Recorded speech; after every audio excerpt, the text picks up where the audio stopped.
ACL public page, the members page, on my page. Juggernauts page. It's on the Juggernauts page. Right, so it's a live feed from. It's on YouTube. We posted on all the ACL pages. So just go to an ACL fan page, and you should be able to see it. ACL public group. ACL USA Knights public group on Facebook. ACL USA public group. You can find that and watch us. Yep. Someone out there can find it with the link right on this live feed. Accidentally opened the Dan Tyler page. I apologize. Dan Tyler page.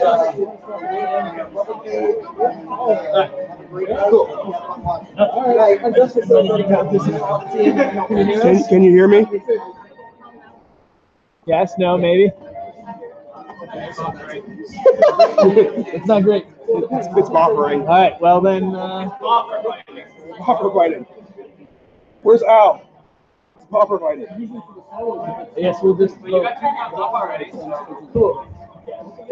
Can we just ask them in the chat if they can hear? It just said, where's Al? Oh, okay. Kind of here. Oh yeah, so these cages are here for a reason. You'll find that there's dents in them. So don't put your head against them. So right now Jay is playing for the crowd a little bit, which is not unusual.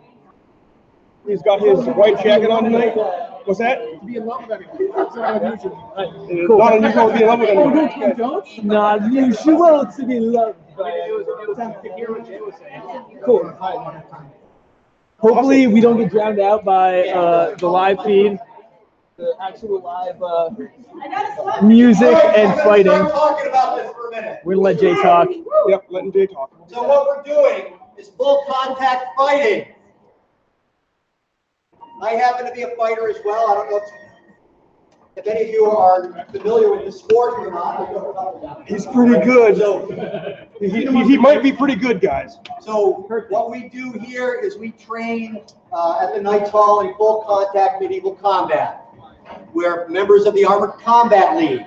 The Armored Combat League is a league of over 60 U.S. teams and 7 international teams. UCLKnights.com. So, 6 years ago, this sport did not exist here in the United States. All right, it didn't exist. We have started it here. My partner, Andre Sanu, and I came over to the Armored Combat League. We decided to start this whole thing up, get this thing going. So we've got this sport that's growing.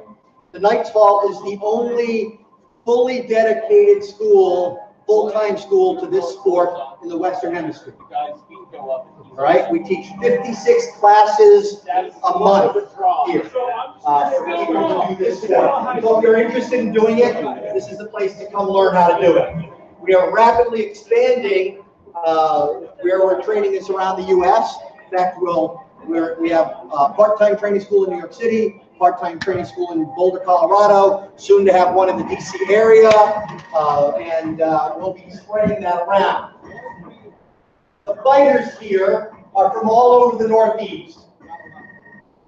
The ones that are fighting today, all our rookies. None of them have more than 86 or 7 times in armor fighting.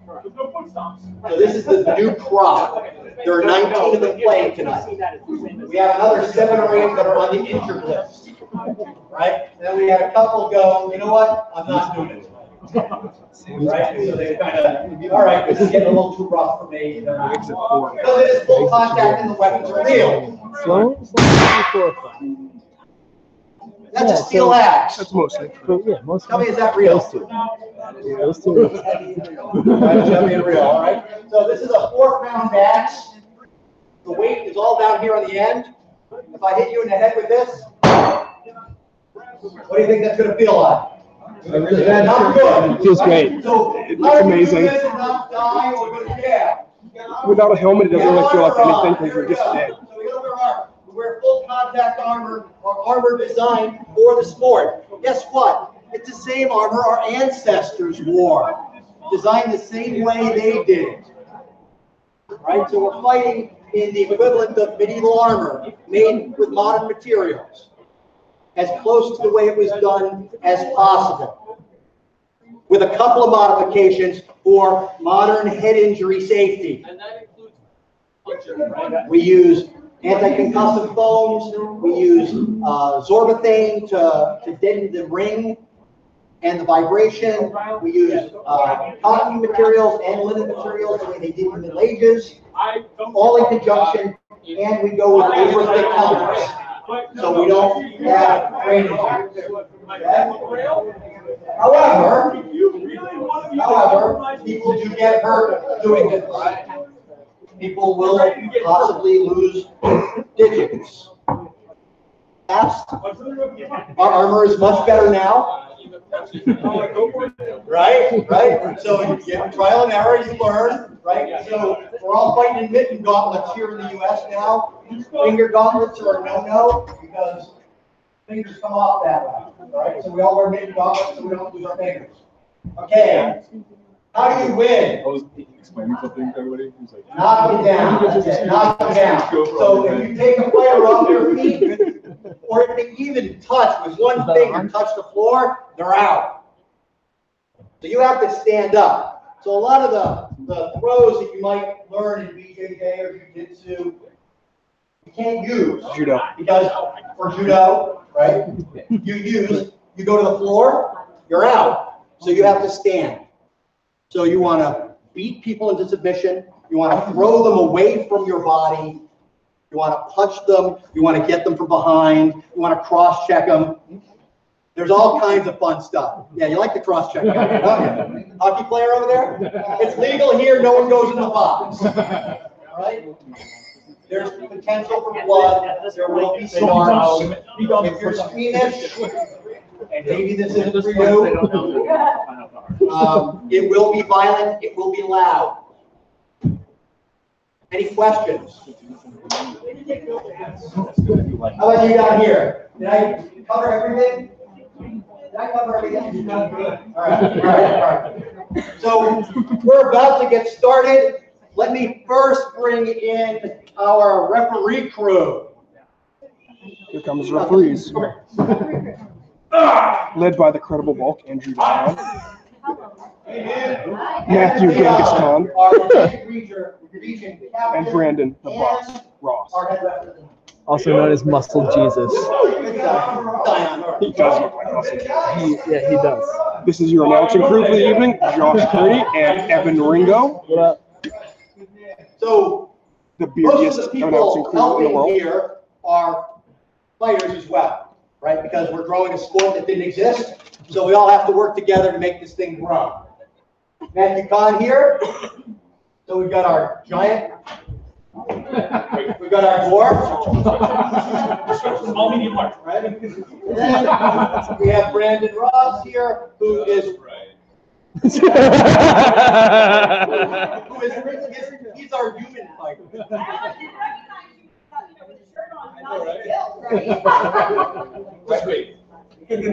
Right. So Well, someone seems to be into Brandon. these guys will be doing our repping tonight. Who is it? We actually have internet The Charlie announcers tonight. Yeah! Ringo and Josh are up there. By the way, they're both fighters, so they actually know what they're talking about. Sometimes. Sometimes. If we're not concussed, Allegedly. And then we have Elizabeth. And then we have Elizabeth, who does almost all the back work. While we're running these shows, she's making sure all the fighters are doing what they're supposed to do, get here on time and all that. Then there's Yana running the music.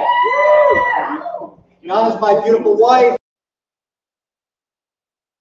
Because you told me years ago, when I said that I wanted to do this, go ahead, or you kick yourself in the ass the rest of your life if you don't. If no, just So don't do now it. we're here, and you guys are here as our guests. Come on in if you can, squeeze in, guys. It's all good, bro. Bro, yeah, don't worry about it. Don't worry about it. Butts are butt to butt over there. Just slide on in, come on in. It's like a concert. All right.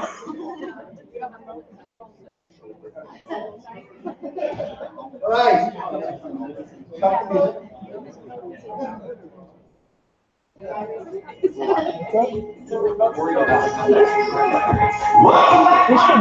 can probably pull it down. I can't really reach the thing to out. Going down. If you can pull it out, it would be great. I think it's focusing on it. So, not like that. All right.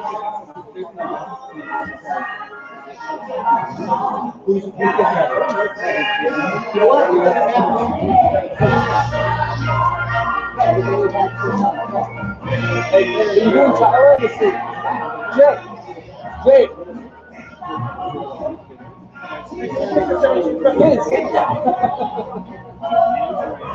It's right on the camera's way. You're not fighting tonight. I can do dangerous stuff too. I'm not just a fighter, I'm a spider monkey. That doesn't have any head. Except for the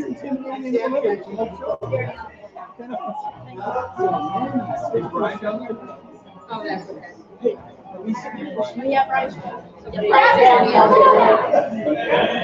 I guess not.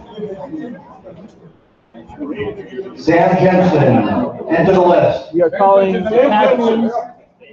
Here comes Big Sam Slam Jensen, a member of the DC Juggernaut. And Steve Wason, a member of the New York Sentinels. They're going to be the captains for this evening. These two men will be our two captains today. I believe they are the two most experienced. Fighters fighting. How many times you fought, Sam? I've lost count at this point. It's been since duel come 16. So like 6 times. 6 times, yeah. Okay, great. All right, so they're the most experienced fighters here on the fighting field tonight. Surprised by that. I would have thought We're bring out the had rest some of more the time. fighters. But, Come on out. We also call Sam All the fighters, come on out. All fighters, let's go! Fighters, get in here. So for the crowd, we're going to pick the teams right now. We don't know what team they have. Out on the field. Malcolm, Matt DiGirolamo, that's Eli Verdiner, Lucas Champion, Ross Fowler, Marie Gross, Greg, Sloan, Marco, I'm not sure who the next guy is, Tyler Von that's Oy, Derek, then Tyler, then Erica, then Chris Boy. Oh, Chris Boy. there's 4.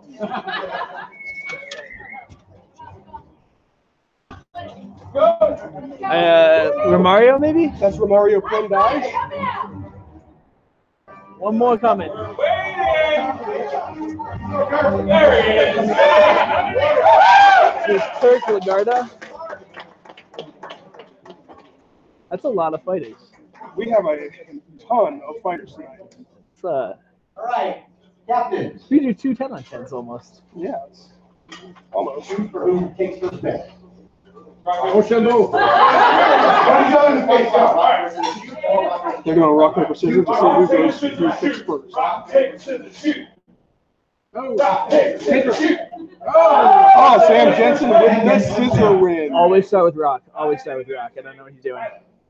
It's a good first pick. I gotta go with Chris myself, but. I am going to take Malcolm. Oh, wow. There you go. Surprisingly, Chris Boy, who just dominated in a Nightmares fight, is not gone in the first 2 rounds. Romario and Kraken are both good fighters, too. All right. Oh, we picked Our Sloan. first woman fighter. Sloan is pretty tough. That's a good pick right That's a there. good pick. That's a good pick. Derek, I believe. Marie Brooks gets taken. Greg, not looking quite as beardy as normal. No, he has shaved. I wonder if he's lost the mojo that he had Yeah. picked up. He had some good mojo going. He did. He's a fast, young fighter. Champion gets picked up. He fought one time, and he's a pretty big, strong, tough guy wearing my armor. Oh, nice. So your armor's out there, even though you can't. Yep, and my helmet. Juggernaut. It's his first fight tonight. Kirk, I don't know nothing about him. Yeah, he looks like he's a second. Erica gets picked up.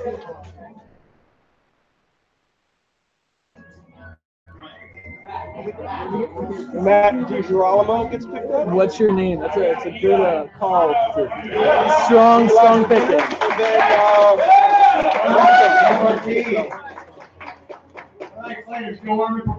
like to call Eli once for dinner.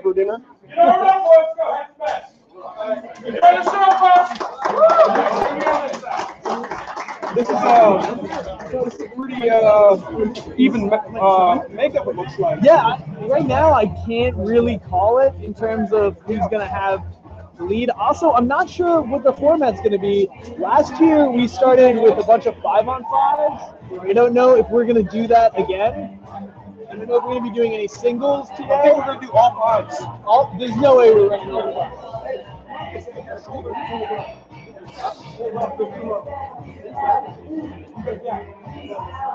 Josh is advising one of his fighters to actually use the armor the way it's intended. Yes. And cover the edge of your shoulder. Particularly since it's my armor. So I know it very, very well. There's a nice gap, the entire edge from the neck to the shoulder open. It's a great way to go home with a broken collarbone. There's collarbone plates in the breastplate to protect that, but the shoulder was too low. There was about an 1.5 inch gap between the plate for the collarbone and the shoulder. So that's a great target too. Axemen love to hit you there. Right there. Even with a good shoulder protection, that can drop a good fighter. That's when Ray Whitty broke my shoulder. Nice. Right, hit me right there with my shoulder. He can swing pretty hard. Ray, he's a strong dude. He's a good fighter. Ray is a very strong guy.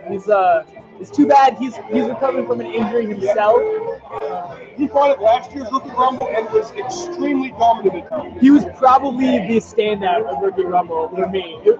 Egon had some good moments too. I went up too early with the broken hand. Yeah, you that was back when you were glass Josh. Broken every single fight for like a year straight. It was not every fight, every fight. Every other fight. Don't listen to him. It was literally every fight.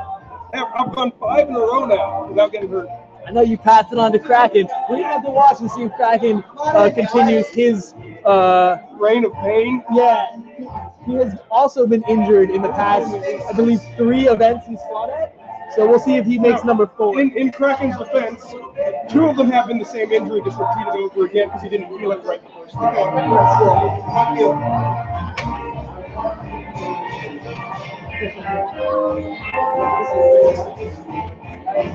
So fighters are still arming up. It's going to take a little while with so many, even though we have a large support staff crew to help them put their helms on. You basically need 80 wire per fighter if you want to get it done in less than a minute. And we don't have that. We do not. Support staff is working hard to get everyone armed and armored, but some things you just can't do yourself. You really need someone else to strap it on for you. So. See Z back there tightening up one of your boys. Yep. Zoe here, DC Juggernaut also, he came up here to fight, but he was sick recently and couldn't fight tonight, so he is doing his support thing, and he is a very good support fighter, very attentive to the fighter's needs. Yeah, sadly, there's a number of fighters who should have been fighting today who just through one problem or another. We have Gary Huell, who has an old Army injury holding him off. Chuck should have been fighting today. He was sick. 10 was supposed to be fighting. Something went up with him. Curtis Justice was supposed to be coming up, but just couldn't get the time and the money from work. So despite the large numbers, there were actually supposed to be even more fighters up here. We could have had 50% more. Yeah. And we have our first fighter down. Did not show up. Did not show up on the cam. One of our newest fighters managed to trip himself just walking in. It was fantastic. You should have seen it. Tonight is really going to come down to the Chris Boy versus Tyler Barnaway matchup. I mean, I think a lot of it's going to come out. That will certainly be a part. So they have an interesting history. They fought a night fight a couple weeks ago, almost a month ago at this point, where Tyler it started out very even, but then Tyler became dominant and actually won in the 3rd round with a ring out. threw him out of the ring, and Chris was just unable to get back. I don't blame him. He got thrown hard. Yeah, it was brutal. and he's been getting beat solidly for the past round. Yeah. Then just a week ago, I believe, Highlanders Nightmares fight. oh my God, was that an amazing fight. If you haven't watched it yet, it's on my channel. I highly suggest you check it out. But put on a clinic against Tyler and a few others. Not that he was alone. Both Al Caron and Jay Brooks, MC for the night, were outstanding that match. Extremely good. They were dominant at multiple points in the fight. But Chris Boyd really showed that he had the stuff. But Tyler is a tough fighter who has proven how tough he is multiple times. Yes. And Chris did the exact opposite to Tyler that what Tyler did to him in the night fight. Yes. They started off pretty even, and then Chris just kind of took over. So we will find out if that rivalry continues. yeah, that's certainly a matchup to watch. Another to watch is the two captains. Steve is a strong young fighter, as is Sam, and both of them might just go head to head, toe to toe, and that could be another matchup we really want to watch. It looks like we're gonna start with fives. Yeah, we're starting with 5. It looks like I think that's Sloan out there and Greg. I believe that is Tyler, Ross Fowler out and Tyler. and then Malcolm. That's a tough team over there. Yeah, Malcolm is an older gentleman, I believe in his 40s, but many years of experience with weapons. So he's probably the most weapon savvy fighter out there right now. I believe he's one of the Dukes in the SCA. Yes, he's in another game has made himself quite a name for himself. Tyler on the far right, super strong. Greg, fast, strong fighter. Tough, very tough Greg.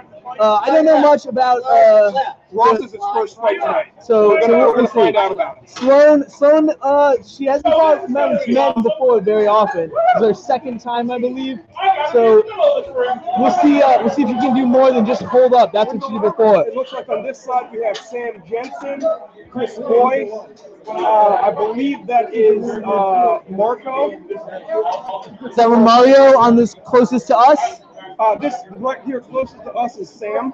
Okay. I believe that is either Romario or Marco with him. No, that's oh, is it? Right there? Yeah. I'm not sure who that is. Who's wearing your helmet? Is that Sam wearing your helmet right in front of us? This is Lucas. Lucas champion. Lucas, and then That's CJ's helmet. oh, CJ was your helmet. It was my helmet. Yeah, and Sam is on the far end. I see the nasalless bassinet. The Frankenhelm. Yeah. So really, watch Chris in the middle. I think whatever he does will be what starts this. Looking to him to run with a large charge down. All right, here we go. And we're off. He's holding back. Oh, Mario right into it. Lucas goes right at Ross. Oh, on the far side, Chris goes out the Sloan. He holds up strong. Who's fighting down? I can't tell. Now they're both going after. Sloan holding up Chris on the other side. If she can hold that, oh, too bad. And now, This is a good fight here. Lucas is strong too. Look at him go. Tyler needs to get out. Oh, pulls it down. It's down to Lucas. Oh, well, that was crazy. Visor popped up. I believe that's an armor failure.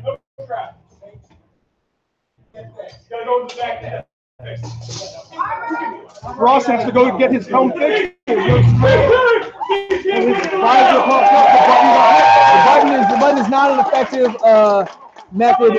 No 1 point of failure on a visor is a good idea. Every visor should have 2 points of failure for that very reason. Exactly. He's lucky that his opponent saw that come up. Lucky that Andrew was on the ball there. He could have gotten hurt.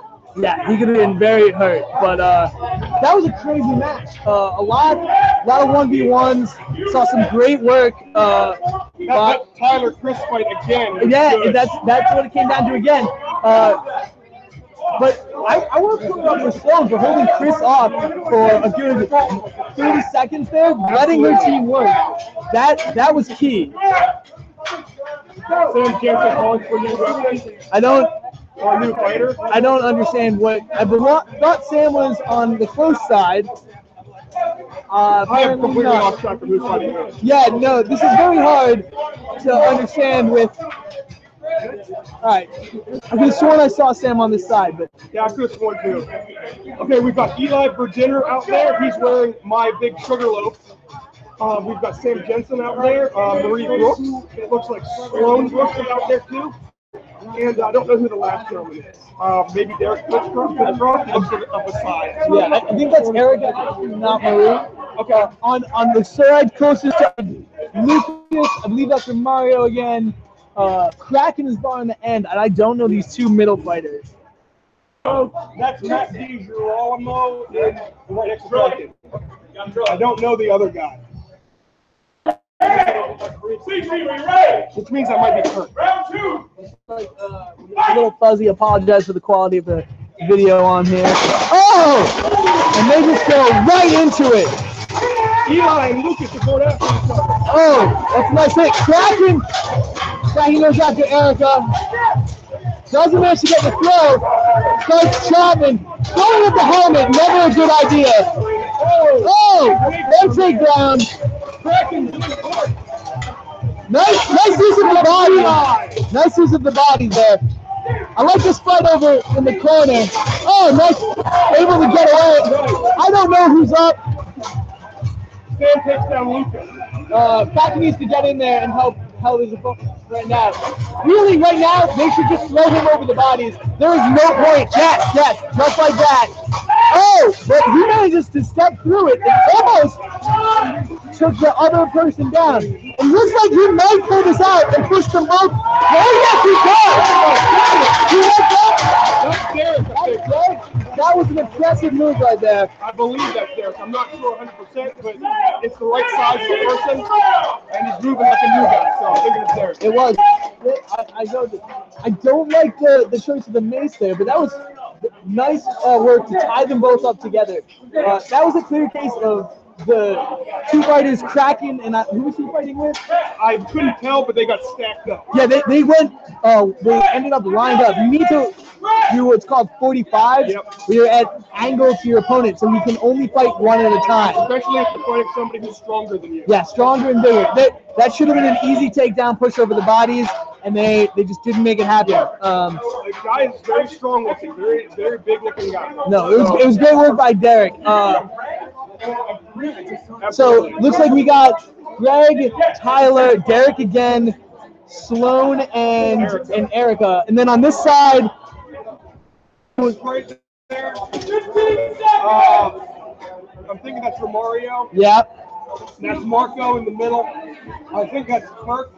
Okay. And on the far side is who I thought was Sam Jensen, but apparently it's not. Yeah, that's not Sam. It looks like another nasalless helm, though. Yeah, I don't know who that is. Maybe that might be Steve, actually. I think that is. Steve? I think that's Steve, the other captain. That might be. Oh my goodness! And Sam's team has been every round making sure they push it deep in. Tyler's stuck with two guys right now. Yeah, no, Greg should be helping him out, but just can't figure out what to do. That's nice pulling the guy off to let him work. There we go. Tyler is stuck over the body in this corner. He's in trouble. Again, we see what's going on in the far corner. Looks like Sloan and Derek are working someone. They're trying to force the throw. Never a good plan. And Romario gets free, I believe. Look at Lucas over there fighting. He's been fighting all 3 rounds. He is not. Here comes Derek. Tyler with a nice takedown right here. And I believe that's going to be the deciding factor. If Tyler can get in, nice charge there. And now that put down Steve, that's got to be it. That's got to be it. Stop fight. I think it's 5-on-1. I think it's a 5-on-1. That was brutal. That's crazy. Steve, roll out, Steve. Yellow card. Yellow card. We have a chin strap failure. By Romario. Oh, so Romario's the one wearing the Yeah, the it looks nasal. like he's got a good cut on his eyeball. Yeah. So Tough guy, Romario. Tough guy. we just instituted a new rule where if your backstrap fails, you're red carded. But his backstrap stayed on there. His chin strap was actually the failure point. So he's going to be allowed to continue to fight, I believe. Hey, get him off the field!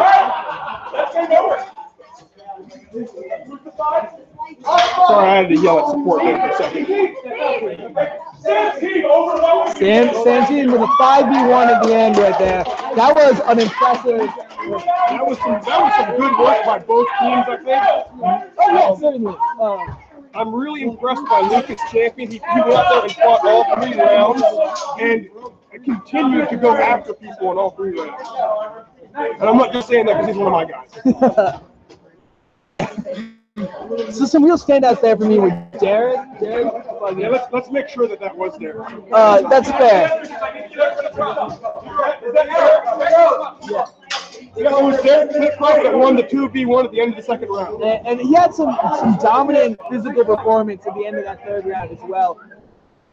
Some new mistakes trying to force attacks, but we expect that. Yeah, it's the rookie rumble, but definitely his physical presence is very strong. I would love to see Chris go right at him, or him to go right at Chris. I want to see that fight go down. I would like to see that too. What? I would really like to. I mean, Kraken's a decent fighter. He managed to get himself in a bad move and thrown down with another fighter. Everybody take their hands. Right? So I would like to see Josh Kearney get his armor back and go out and fight Eric right now. I mean, certainly being out on this field would be lovely. I would love that. But no, we let this one for the rookies to fight. More than a fighter can see in that helmet. Right? And I don't think it would be a a whitewash either, because there's some good fighters out there. Chris, Sam, Tyler, Derek looks like he's going to be something here pretty soon. Yeah, there's definitely some good work. Steve was fighting well. The main difference I noticed here between a lot of the matches I've seen recently and fought in is the weapon skill. The weapon skill is very, very low today. You see a lot of people just kind of grabbing each other, and when they throw, they don't throw with purpose, just the arm. They're looking around trying to figure out. And part of that is just getting comfortable in the armor. It takes a while to get used to just moving in, an extra 80 pounds. But 10 fights. That's when you start really figuring it out. I think. I mean, I feel you fight a lot in those 10 fights. It Nowhere depends to on cool. Anyone here ever do MMA? Yeah, that guy up there. How about anyone here ever wrestle?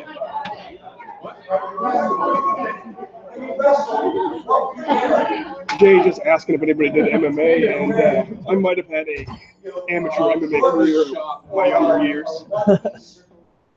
So the thing that I've noticed that the last 2 rounds, Sam's team just ran right down the throat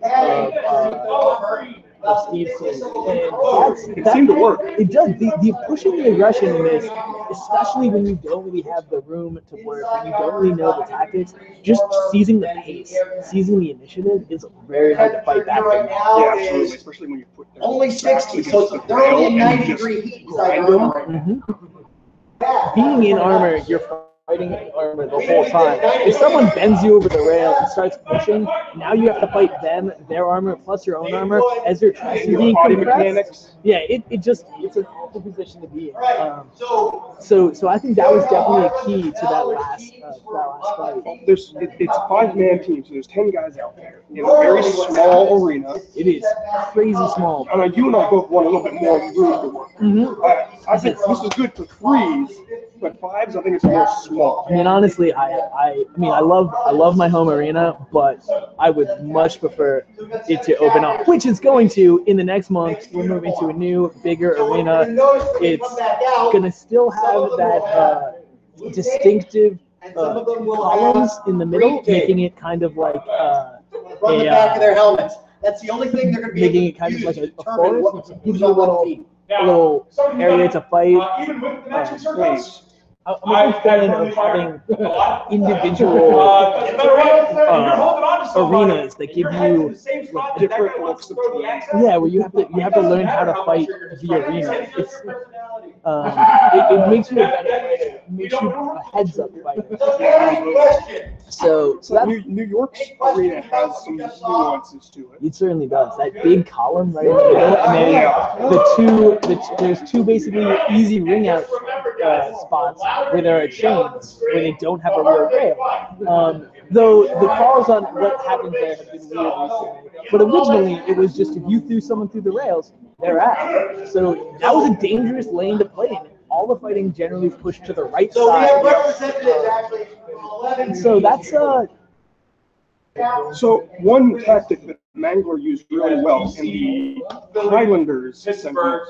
also a very good fight. You should check that out. That's on Tyler Ory's page. We have Nashua, Very good. Boston, Manchester, was Mangler put New the Haven. stronger fighters on that side Plus the Queen to kind of draw in the opponent's board to give On the rail side or on the game side. Oh, interesting. Yeah, so he put the stronger fighters on that side, and when the other team didn't want to engage the stronger fighters, they were left free when the other side got too far forward. And it really worked out well for the Highlanders. So last year, this time of There year, were a we number had of times when somewhere the around fighter on the 200 chains came off and knocked down the guy in the middle or on the side, and then vice versa when they got aggressive on the other side. Tyler had a couple really good hits coming off from the rail side too. You should not give that guy a free lane to hit you. No, He I hits thought he us killed out. somebody. I thought he killed. I thought he Get killed their him water, that night. they've got them Of pop course, I their thought I killed him helmets the so they same get that some night too. air. They'll be Yeah, the right back Sentinels here are to do this again. great guys, but Find it confusing? their team needs a little up in the skill and physicality. You know, it depends on who shows up for their fights because they have some pretty good guys. Like they had their best team showed up against the Carolinas. Individually, there's a lot of talent there. Orlando's a great fighter. Pete over here, super strong dude. Obviously, Derek is showing some work. Stephen Parker can swing an axe like a maniac. Morgan is very hard to take off his feet. Morgan's a solid brick house. How Damian is a very sneaky fighter and can take a lot of damage. They have a lot of talent down there. They just need to put it together. Yeah, there's just a lack of unity, a lack of aggression. One of the things I'll say, they don't have any finishers, right? So the Juggernauts have finishers. Every team up in New England has finishers. Philly doesn't really have finishers either. That's a big problem. Well, Logan is a finisher, but he's hurt. But Logan's hurt. Kraken can do it. Mark should be able to do it. Mark should be a killer. He should be. He was swing that ball hard as fuck. But so that's I think the real difference where when New York really needs to step up is their killers. They need some dudes who can just pull people down. Now, the only killer that I can think of on their team is David Pete. Yeah, Pete when he's on is a great fighter. Pete's tough. Orlando's fucking sneaky too, and a little bit better of a grappler than Damian. So I've seen him do some good rounds. Orlando is very hard to deal with. I fought He can Orlando be. so many times. He's very hard to deal with. There's some tricks to it. For Orlando, that's the problem. Orlando is not a guy. Orlando's a small dude like me. We're used to fighting bigger dudes, so that's where we thrive. We thrive against guys like I'll go toe to toe with him. I'll go toe to toe with Bill. It's great because I'm used to that fight. I live for that fight. You put us against guys who are small and squirrely, we don't know how to fight that. We've never fought that. Hence my obvious fall down in, I don't know if you may have seen that, my easily tripped by the French ninja. Same thing goes for Orlando. If you just start to slip out, he doesn't really know what to do. And he goes, I'm the sneaky slippery one. So I like fighting Orlando. He's hard to deal with, but I like fighting guys who are hard to deal with because it makes me better. Definitely does.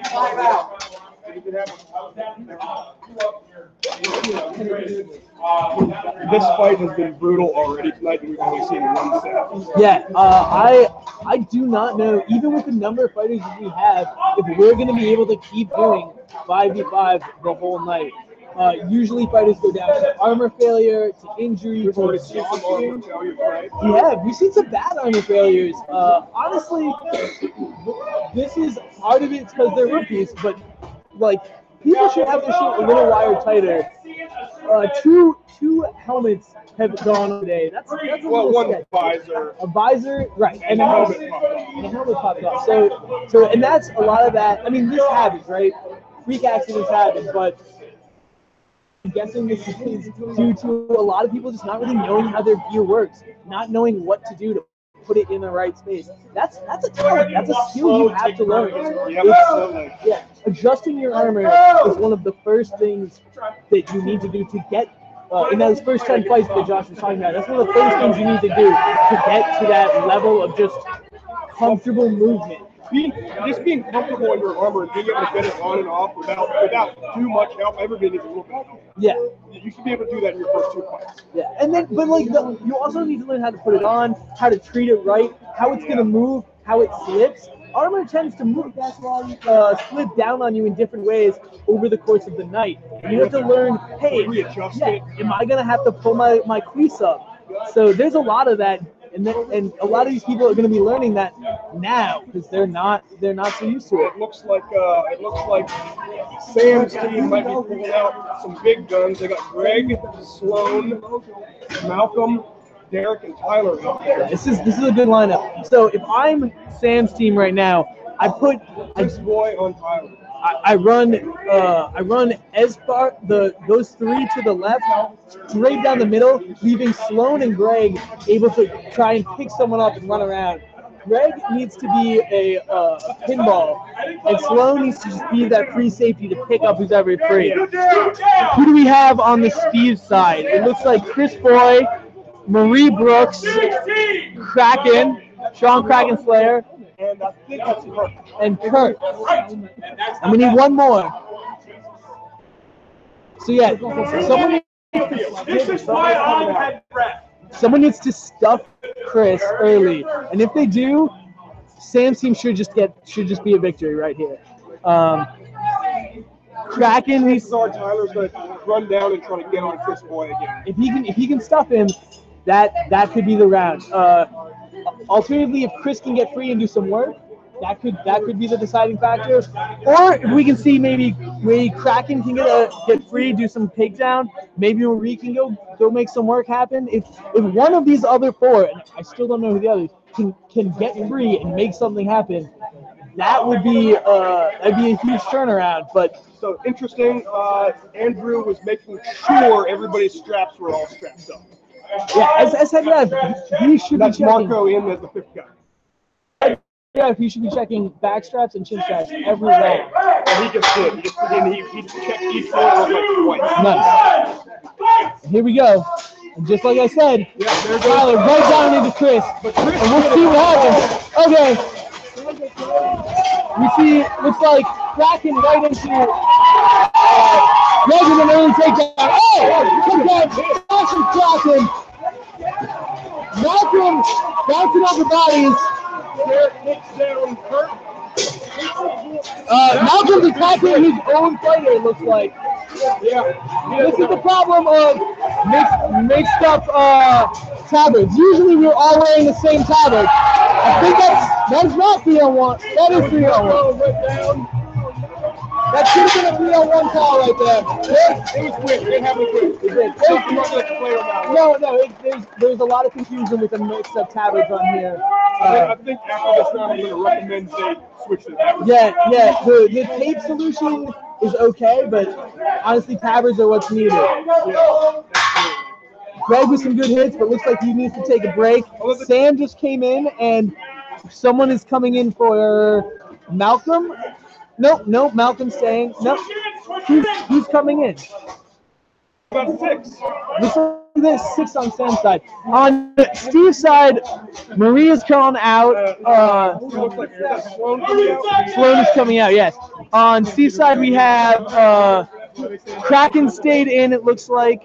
Chris stayed in. Romario is here, and don't remember the other two. Lucas is here. And then and is this Steve on right? No, he's Lucas. I think that's Steve, Marco. I can't tell who that is, and Chris Boyd. Sam's gonna Here we stand go. up against Chris Boyd. This is. I'm interested to see this fight. Two big, strong guys. But Sam actually comes to the middle, and really, That was a nice move by Sam. they should have taken advantage of that. Someone needs to get free to hit him. I think that was actually an axe on the back of the neck there by Chris. I think there should be stood up, but I do not know. Yeah, Malcolm getting to work on the legs of a fighter, but it looks like he's hitting. There it is. Getting some back work now, and you see the fighter move. Lucas there, and looks like Ross. And Nice. There's a nice takedown over there. He needs to get through. That is 5-1 for Sam.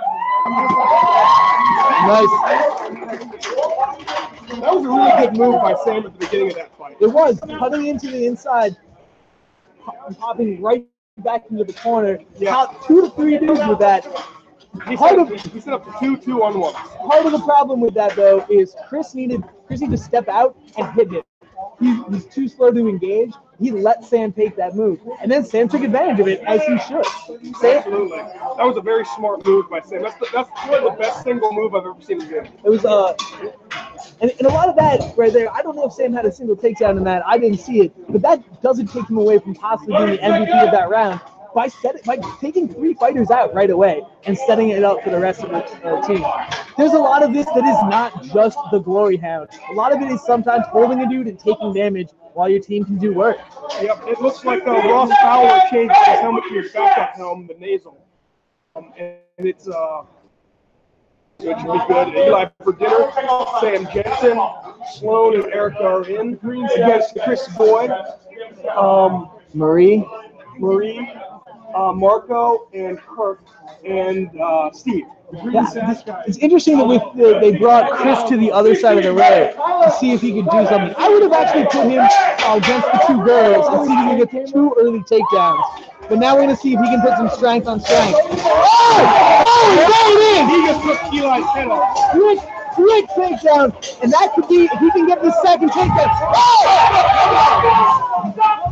Stop fight!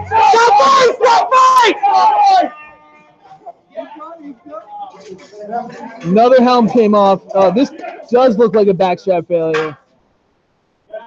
I think we may see a red card here.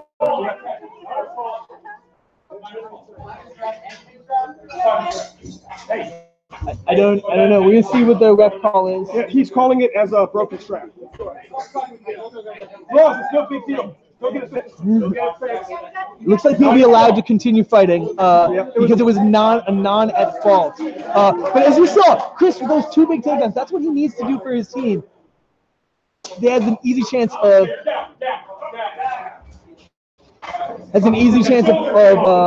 I got to admit, finishing I'm looking this. forward to fighting Chris one day. It's going to be a good fight for you, actually. I really like that fight for you. He's way too up tall, and there's leg sweeps to have. Well, you need to be low against me. Yes, I don't. Your grappling moves are pretty good. And now, I believe he had 3 of those 4 takedowns, and I don't know who took down Sam. They sat him for armor. Sam got sat for armor there while he was fighting Steve. I don't really know what happened in the corner in that match. The thing that was impressive to me is right out of the gate, Chris took out Eli, and Eli's 6'2" and 230. So he's not small. No, Chris is so Chris is only maybe. Let that one go. Let that one go. Chris is maybe I don't know 6'2", but only like 210. He's not that big. He looks a lot bigger than he is, but he is 100% upper body muscle. That was not because of the charge. That was entirely that extension of his upper body. Yeah, and then he just came in with this double fist cross check and just took Eli right off his feet. And like I said, Eli's a big guy. He's 6'2", 230 pounds. He's not small. No. And he got picked up off the ground. He's destroyed. And that may have been, I didn't get to see how he was standing, but he may have just been too tall there. Yeah, because it's Eli's first fight, and he hasn't done a sport like this before. This is, I mean, no, who has, right? There isn't a sport like this. It doesn't exist. Everything you learn from something else can transfer over at best 50%. You could be used to running into dudes from football, but hey, guess what? With with this extra 80, 50 pounds of armor, all your body weight is shifted up 6 inches. You're not used to getting hit like that. 6 inches. Yeah, you're not going to be used to it. If you're into any sort of grappling sport, you're going to want to go down. You're going to want to get in close. And all of your subtle moves, No, gone. they're gone. Gone. 100%. A subtle move in this sport is an outside leg kick. It's the most obvious thing in grappling. Everything needs to be over exaggerated, but you still can't too obvious because right, other guys don't pick it up. It's a very weird game. But it's a great game to play, and we need to play it more.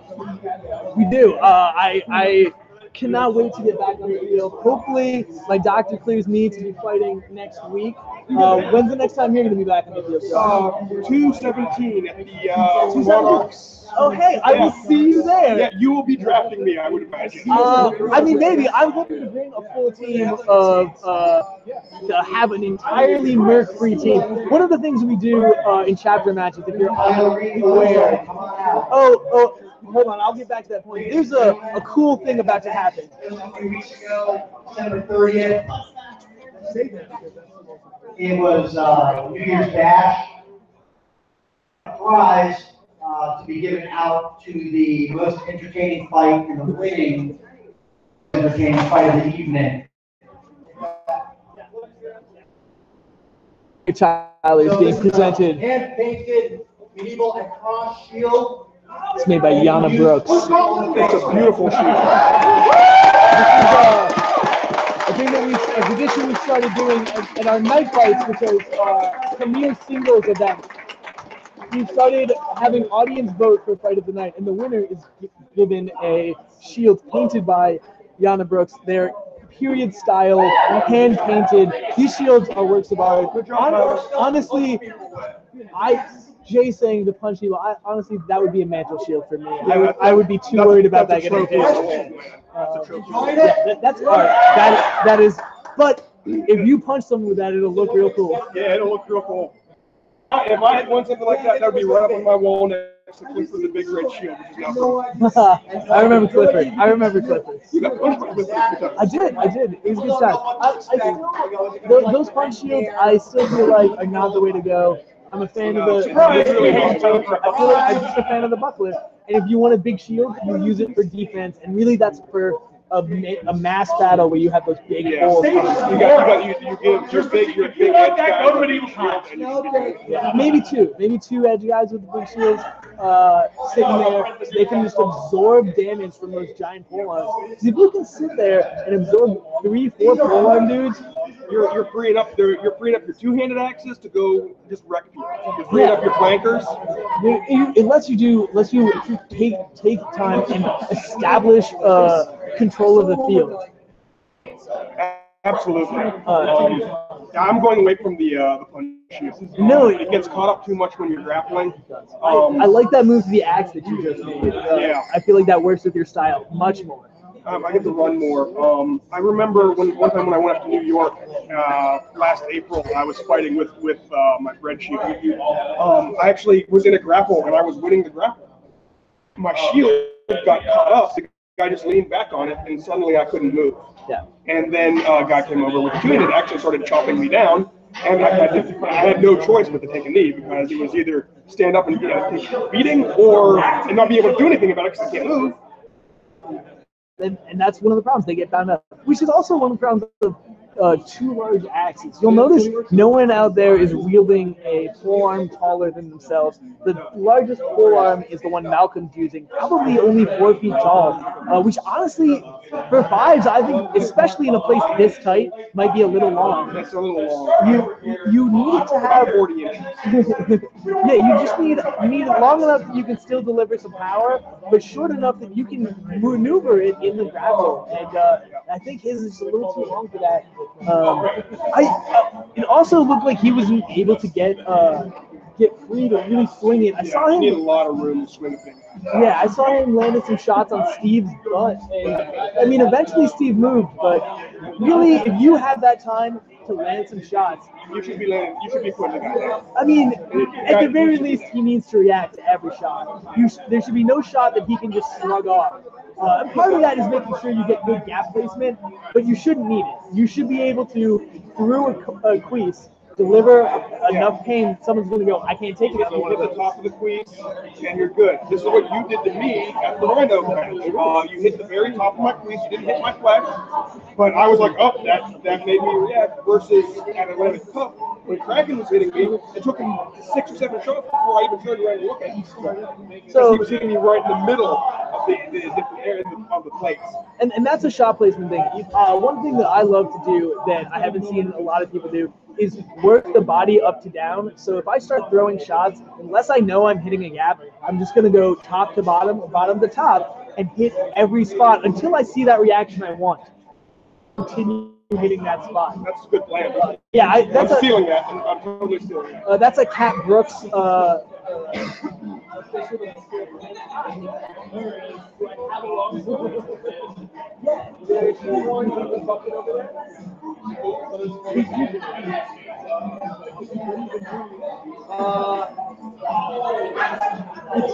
uses the tilt, so he has to replace it if it gets broken.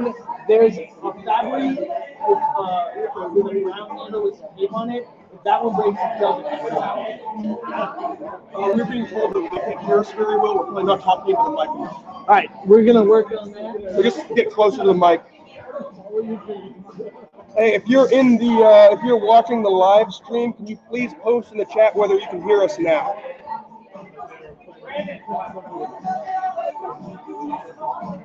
Longsword duel next, guys. We got a longsword duel next. I'm posting in the chat, so hopefully someone is listening and we're not just talking to ourselves. If we are, whatever, we'll enjoy it. For watching.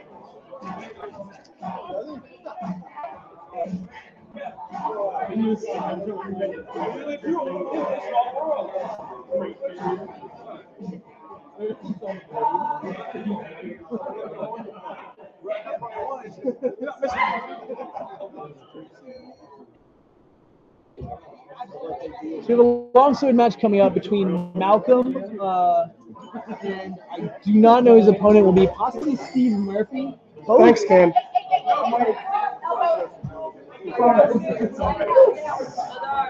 I believe that his opponent will be Steve Murphy versus Malcolm.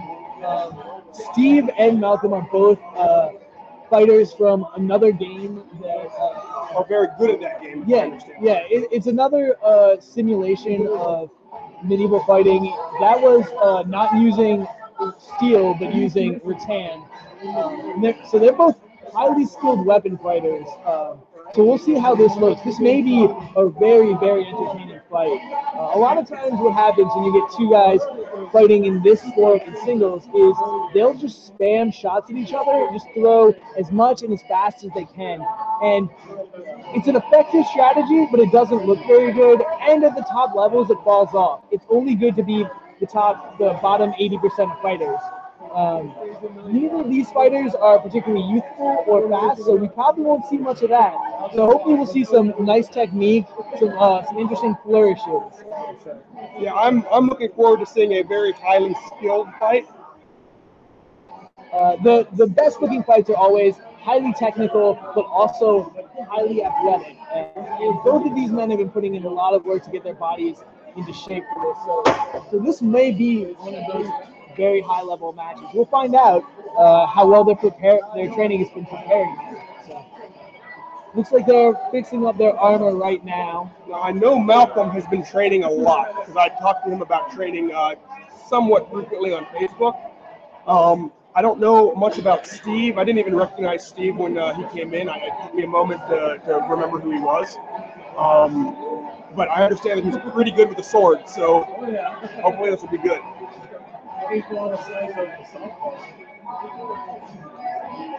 Thanks for the feedback on the sound, guys. Appreciate it. For the Gargoyle audio, we'll be trying some stuff in the future, working on it. This is an experiment. We're not really sure how well it works. Still trying a bunch of new stuff with the audio visuals. Definitely not our forte. So thank you for your patience while we figure this out. All right, it looks like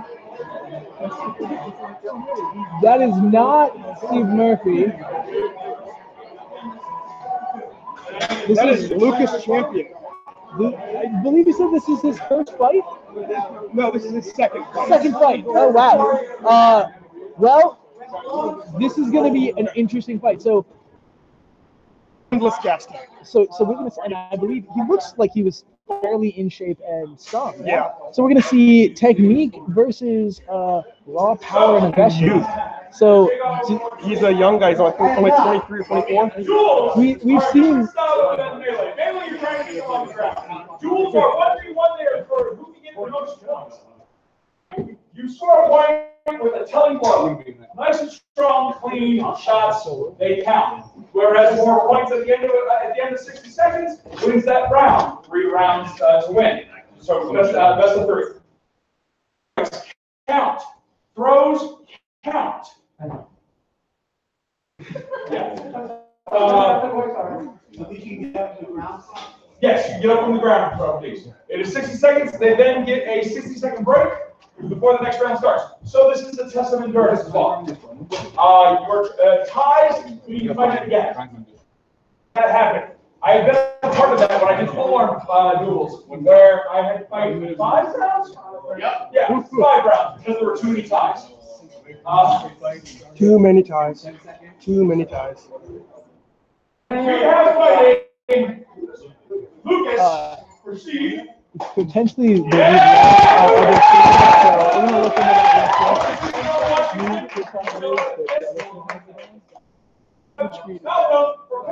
the other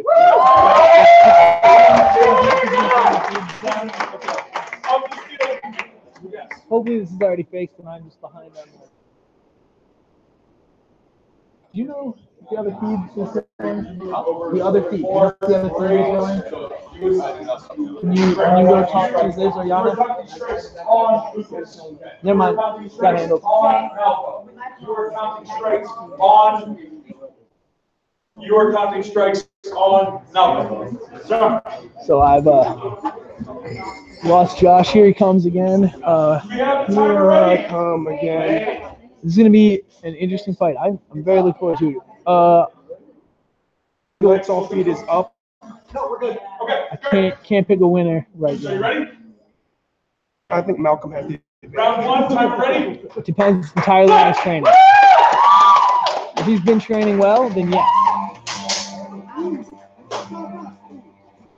It looks like Lucas is going into what's commonly called Bontag. It's a guard where you put your sword up above your head. It's not very useful in this. It lets you throw with some power, but it leaves your hips super open.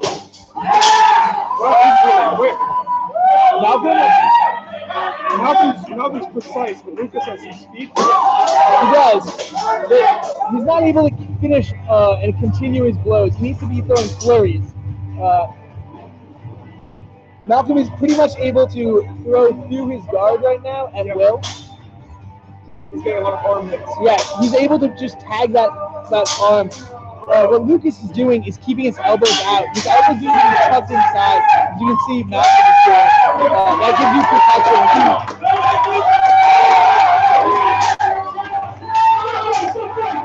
protection. So Lucas is going with the core strategy here. He is new to fighting and basically letting it be a sword fight. He's standing at range, throwing, and all the shots he throws are right into Malcolm's guard, probably because he doesn't know the basics of how to throw along the guard. As you'll notice, Malcolm throws vertical shots when Lucas's guard is vertical, horizontal shots when Lucas's guard is horizontal.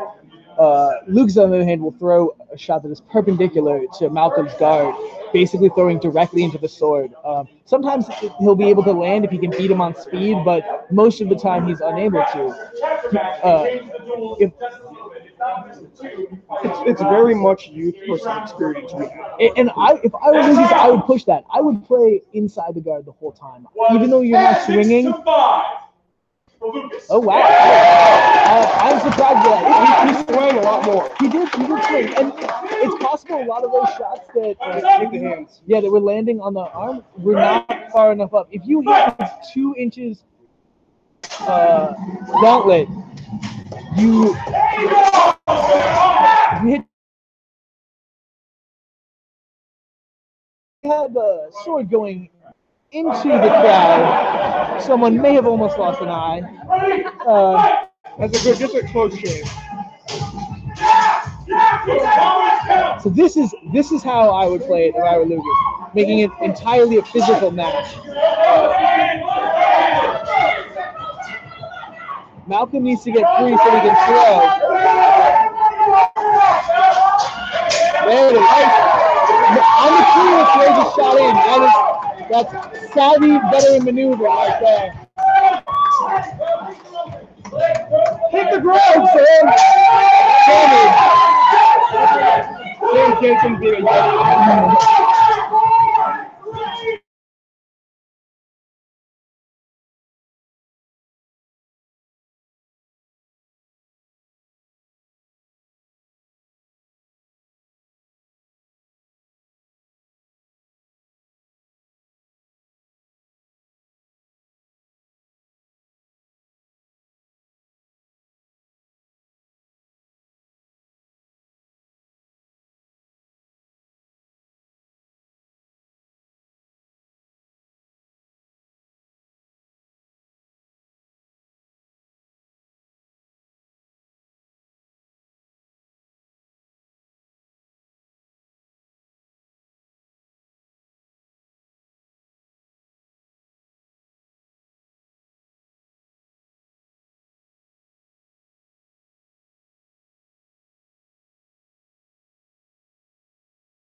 Fairly experienced judges.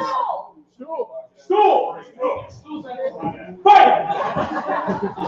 they're 1-for-1. We'll see who takes this last round. Malcolm's up by 2. Yeah, I agree. I don't know if that last one would have counted. I would not have counted that one. But, so none of those from Lucas I would have counted. A lot of Lucas's shots are coming in without full extension. Maybe one in there. Malcolm is landing. It seems like Malcolm's landing one for every one he gets. Malcolm's landing almost exploding. Yeah. And he's blocking most of the shots Lucas is throwing. Again, Lucas just needs to keep swinging. When you don't know how to fight, just keep swinging. Just keep swinging. And eventually that can make it win. I've seen multiple times fighters beat, less experienced fighters beat more experienced. Sam needs to get the fuck out of there. He's going to lose an eye if he keeps doing it. He's going to spare. Sam needs to get down. So for judges, it looks like we had Marie Brooks, Sam, hit the ground! Matthew Kahn, Ryan Geranti, and Brandon Ross doing the counts. All fairly experienced judges.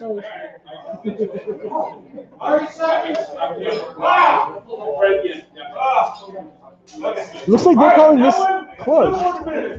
13-5. Oh no! That was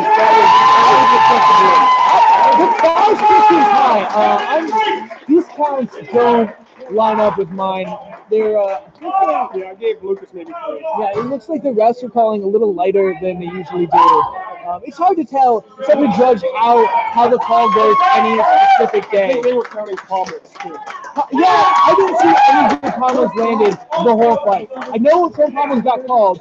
I heard Andrew, the head ref, say don't count those combos for some of them. And I mean, that was my view on all of it. But, it's subjective, so who knows? I'm gonna yell at Sam then. Josh is going to handle his team, yell at one of his fighters for trying to lose an eyeball. You see Big Andrew breaking it down in the corner. I'm going to try and get one of the refs, Brandon Ross, to come talk to us about the calling.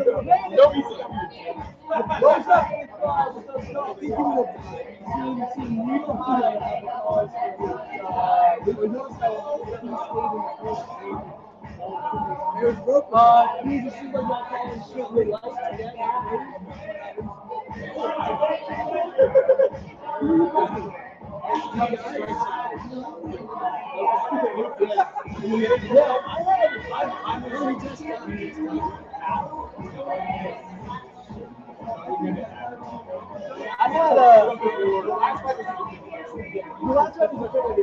but I don't know. I didn't see that kid. Look at that. My drug crap.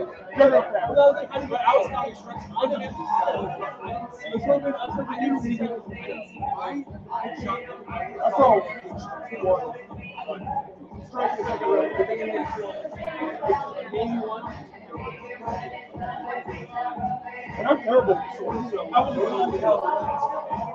So, having talked to some of our repping staff, it looks like there's a little difference across the board.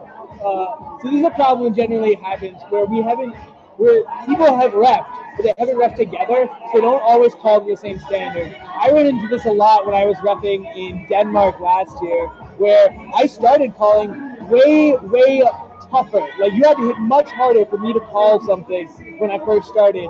But then eventually I dropped it back down because it's not necessarily about who's correct. It's about putting out a consistent level so that the fighters know what they're fighting, so they can all fight the same fight. Otherwise, I mean, you don't know what the rules are, and that's just not fair to anyone. It's maddening when the rules change based on who's refereeing. It drives you nuts as a fighter. It's absolutely crazy. So that, it's a problem, but it's definitely one we've been working to address. And so honestly, definitely not the worst I've seen. But yeah, it looks like there was a little bit of discrepancy there. It's what it is. So getting back to the just keep swinging thing for the newer fighters. Oh yeah. Last year in 2016, so I guess 2 years ago at New World Cup, this guy Ricky Rayo was fighting in the pole arms, and me and Andrew were cornering him, and our mantra for that fight was just keep swinging. That was the fight with Mike Lewis, correct? That was that fight, and the one after it was just keep swinging. Just keep swinging. I've seen it play out. It's how the last time I won a world championship. American championship. I've never won a world championship. I wish. Me neither. I haven't won a world championship either. This year. The last time I won an American championship, basically that was my game plan. I'm gonna go out there and I'm just gonna swing more than you. It can overwhelm an opponent just throwing more blows. That can be all you need to do. And so acting like you're not tired. Yes. You have to act like you're not tired, so they get this demoralized. So there's a fighter out of the hall, Lane Atters, captain of the Dark Knights, great fighter, good friend of mine. He has a trick that he does where at the beginning of every fight, he stomps out like he was about to go into a mosh. Yeah, so about to go into a mosh. It's like this angry stomp of just like, I don't give a fuck. And every time, even though I know that he's doing it to get in my head, even though I know he's more tired than I am because I'm in better shape, every goddamn time I go, how does he have energy? How are we doing this? And it hits me, even though I know. So having that thing where you don't look tired, it's at least 30% of the fight, if not more. So this past New World Cup, I was fighting in Sword and Shield. And my whole plan, because I'm not good with the sword at all, I'm average at best, was to be in better shape than my opponents. And I was legitimately in better shape than everybody but one guy. And I ran into that one guy in the first round. And he beat me. Was that Brandon? Brian Brian Durante. Brian Durante is a phenom of a fighter. That kid is endless tanks of energy, great coordination. He came out and just right from the beginning was like his first day in armor. He was an effective, good fighter, and he's just continued to improve every day. He's in before class a half hour early, doing footwork or doing pel work, and that's the type of dedication that makes you the best fighter. It does, and it has. He is currently ranked third at the Hall, and it's possible that he is right on the tail of Cat and might be better than Cat within the next month. Well, any given day, he fight Cat in the night fight. He did. Cat. It was his first night fight. It was his first night fight. Cat barely beat him. Also, Brian gave up like 30 pounds in that fight. Cat was in a different weight class, and still almost pulled it out. That being said, the Brian Cat night fight is the worst fight for both of them.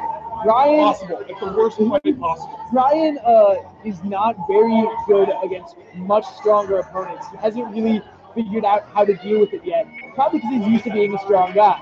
Cat is used to being a strong guy who opposes his will, but can't really handle it when someone just presses on him and keeps the fight going constantly. That's what Brian does. So they're both pushing each other's weaknesses as hard as they can. And it was a great fight. I hope to see a rematch of that someday. But we'll see if we ever get that. It wasn't a very entertaining fight. I mean, it wasn't an entertaining fight. It wasn't entertaining to the audience. To the audience. I was a brand new fighter at the time, so I didn't appreciate it at the time. But if I went back and watched it, I'm sure I would. Very much, it's alike if you watch BJJ without understanding what's going on. You kind of just go, what's happening? Yeah, what's going on? Yeah. And a lot of that probably even then is a little less because there's not subtle stuff. It's just, is he managing to execute his plan right now? And a lot of the times, Brian was, which was just push Cat. Just fucking push it. I don't know. I love that fight. I would love to see it happen again. But we'll see. I hope to not fight Brian again. He has beaten me badly once and tied me once, and I'm not actually looking for a rematch. You can have that. I've only fought Brian in the melees, and only one-on-one one time, and it was a tough. Yeah. We both got it. It seems to happen with me a lot with good fighters. Well, I mean, it makes sense. You're a good grappler. You get into a situation where a good fighter is able to start to pull you down, and you're just like, nope, you're coming with me. They are available online. Gonna last. There's more than 22 people here. Or other way around. Or other way around. Yeah, good fighters don't let themselves go down alone if they can help it. That's the first thing you learn. Don't go down alone. And good fighters, if you're caught in too deep when you go for a throw, you're gonna get pulled down with it. You have to do throws aren't the big thing, man. It's trips. Trips are going to be the way forward in the future. I agree. If you watch any of the Eastern Euros, who are currently the most dominant region in the sport, they don't really go for hip throws, which is the huge throw attack in America and most of Europe. But they attack feet. It's all ankle throws and ankle attacks and kicks. They're just going to kick your foot out with this nice little sweep kick. Yep. So you have to learn to be really heavy on your feet, but light at the same time, which is weird. All right, fighters are coming out. We're gonna see who's lined up. Score right now is 6-3. Sam's team leading. I would like to see it even up, but Steve's gonna have to pull something out. Really set the pace and set the tone in this round if he wants to come back. If he loses another 2 rounds here, I don't be tough to come back. Yeah, I don't know if he can come back from that. So it looks like on the left we have Ross Fowler and then Eli for dinner. Tyler Von Oyn. Is that Sloan? No, that's Greg. That's Greg and then Sloan on the other side. Yep. Their helmets look kind of similar. Yes, and they're both rocking their Monarchs tabards. Most fighters out here are rocking the tabard of their home team. Which makes sense, because they have one. So, versus on Steve's team, we see Marie Brooks, Steve, oh, we've lost the lights. We've lost the lights. Hopefully they can, and our lights are back. All right, so it looks like we have Steve, Marie, Chris, is that Kraken? I can't tell. That looks like Kraken to me. That is Sean Kraken there, and then Romario on the far end. Mario Prendage. That's actually a pretty good lineup. Romario is a strong, fast man. I've seen him do some serious damage, though he hasn't showed up yet today. He even got a chance on the first swords at New World Cup. He did. Kraken also had one good round, but otherwise has been not really showed up. But he can pull some stuff out. He has good field awareness, and when he swings hard, he swings. But is he going to bring that today? Chris, that first couple of rounds wasn't there. And if we notice, he's lined up right with Tyler. So are we going to see that matchup again? I hope so. I think so. God, I hope they just run right at each other. So with Kraken, he needs room to work. If you get him in close, which is what I like to do to him, he has a hard time because he's not super experienced with grappling. And he's not a big guy. But if you give him room to work with that axe, you're going to have a bad time. And that's true of pretty much any axeman who's at all competent. You never let them get a swing if they know what they're doing. I learned that problem in the last fight I had with the Juggernauts. CJ? CJ. CJ's no All right, here we go. No one coming out hard this time. I feel like that's the wrong way. Grab with an early takedown. Tyler and Chris go down together. Kraken taken down. Eli took down Kraken in Eli's best move of the night. And I believe that's 3-on-1. 3-on-1. I want to say, Sloan has not been offensively effective today, but she has made everyone who attacked her fucking work. And that is really giving her team some fucking strength right here. I was really impressed by Eli that time. He made a good, strong comeback after getting taken out so bad by Chris Boy. Yes, he did. That was a good move to take down Kraken. It was a good move. And then he came back and took down another fighter, too. Sam's club. I like it. All right. So Sam looked like came in for... Who did Sam come in for? Eli. Sam came in for Eli. Okay. And then on the other side, we need another Steve fighter. I'm calling this Sam's Club versus the Stevie Wonders. The Stevie Wonders. Who's this? That's Marco. Marco is coming for Steve. Marie, Kraken, and Romario. All right. Not much size out here today. Sam. I mean, on this line. Sam is big, and Tyler is a little big. He's actually not that big. He's 6'2", 250. Andre would call him big. Yes. Steve's Club, are you ready? The Stevie Wonders. We'll see what happens. Only 2 axes that I can see, and I haven't really seen anyone make the axe work. Ross and Sam. Kraken is also using it. He needs to make sure he can get free to do some work. Marie getting thrown, holding it down. Working it. Look at that shoulder. Because he's lost his elbow. The rest is really just sitting him now. Greg looking to make the room here by Marie in the corner. Another great here. Yeah, he has lost that elbow. If Andrew comes over and sits him, but he's like, oh, yeah, it's a 5-on-1. And it's a 5-on-1. Marie, the last fight is standing right there. Elbow on six. Oh, you're down. Yeah. No, but it doesn't matter because it's 4-on-1. The chaos of the Sam actually managed to take down 2 fighters with malfunctioning armor.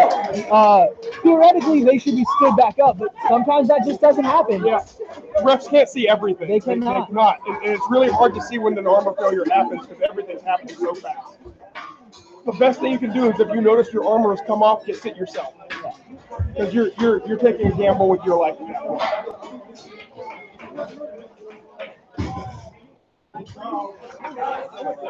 Sam's team is just doing some great work. Looks like they're winning a lot of individual matches. Which is what you want to see. Yeah, and really, in order to make up for it, Steve's gonna have to get quick double team takedowns because he can't line up. If he lines up man to man, one of his team always goes down, and if that happens, you need to win by teamwork. So we'll see if they can pull something out here. You hit them late, and you hit them back. So it's Sam's club has Eli, Derek, Greg, Sloan, and Erica out. And we've got the Stevie Wonders. Looks like Marco, Steve, Chris Boy, Kirk, and I believe that's Mario. Yes, with a big hit early, but then falls down with it. Everyone see the street. Sloan goes down. Erica also down. Steve might pull this out. Hey, I think it's a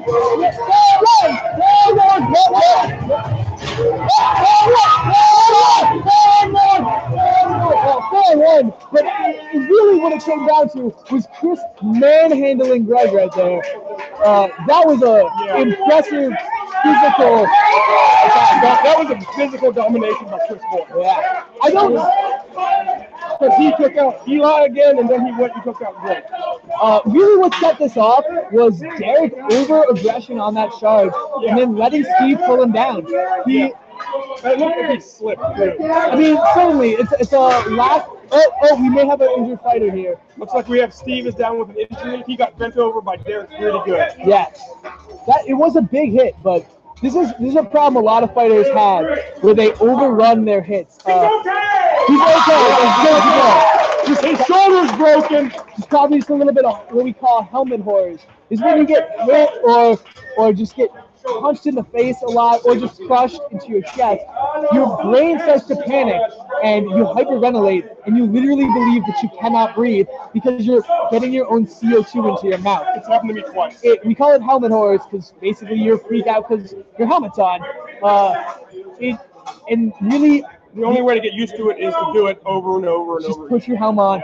And there's this weird thing that kicks in when someone swings a piece of metal at you. Your brain's like, I'm gonna die. And if it happens enough, your brain will panic and you'll start to hyperventilate and that'll kick it on. Or you can get bent over and have trouble breathing and that'll kick it on. Anything that really gets you to panic a little bit, it'll set in. And the way to beat it is just to do it and get comfortable in your helm. We constantly stress, wear your helm when you're doing mundane, relaxing activities. How did you get over it? So what I did was I went out and I got a very cheap practice helm that is very restrictive on both breathing and vision. Yeah. It's not heavy, but it is technically ACL legal because it meets the minimum requirements. And I can barely see anything, and I can barely breathe. So I go out and I practice it, and I do soft hit work in it with foam swords. That's a great strategy, and I'm a huge fan of the soft hit work. I'm glad you guys are integrating that down there in DC. One of the things that I did leading up to the Slugfest last year, because I was going to have a one-on-one almost night fight, but not quite. That was a fun fight. It was the best fight. It's my favorite fight. Sadly, you'd say now that you are going to retire from one-on-ones after that, undefeated and unchallenged. Yes, yes. But we'd love to see you back. 10-minute rounds like that with the soft hit and the helmet on and a 40-pound weight vest. Every Sunday we were practicing at the time, and I did 2 weeks in a row. I did two 10-minute rounds. Huge fan of putting just your helmet on and doing soft hit fighting. So one of the problems with trying to spar in full armor, you wear out the armor. Yes, your armor takes damage, and then you have to fix it, and that makes it less protective. Also, there's this problem that you're carrying all this extra weight that moves poorly, and when you spar, you're not as sharp, your adrenaline's not as high, you tend to go a little bit longer, and then, hey, you get tired, and guess what tired people are? They're stupid. Sloppy and stupid, and that's when you get hurt. Most of the injuries we see in this are not actually from weapon shots. They happen, but most of them are from falling over. Someone gets too tired and falls bad in their armor and doesn't protect themselves. ACLs, ankle breaks. And that is the danger to fighting an army. Yep, absolutely. But you need to fight, right? So how do you deal with this? You throw on your helmet, you get these soft, heavy, soft padded swords, And you weigh just as much as a regular sword because they're freaking thick.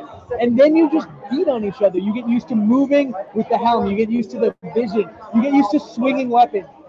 And you're not putting anything, any wear and tear on your armor at all because you can't damage your armor. And I will want to point out, as I said, we are not seeing much weapons work here today, and that's really a differentiator.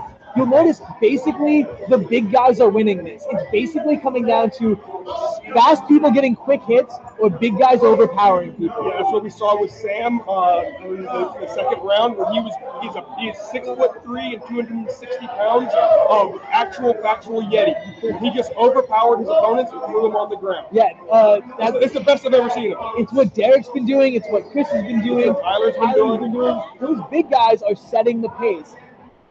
Eli did it. He's a big guy. He did it to a couple people. Yeah, and so that, however, doesn't hold up at the upper levels. At the upper levels, a guy like me can go toe-to-toe with a guy like Derek, with a guy like Chris, and not get thrown around because I've learned how to fight in armor, because I know what I'm doing. Controlling distance, moving, utilizing your own attributes, and if they do get inside, getting that underhook, getting underneath them, and not letting them work. Yeah, and then if they were to go up against a guy like Josh, who's above average and fairly strong, they're probably throwing themselves into the wrong place because he knows what he's doing.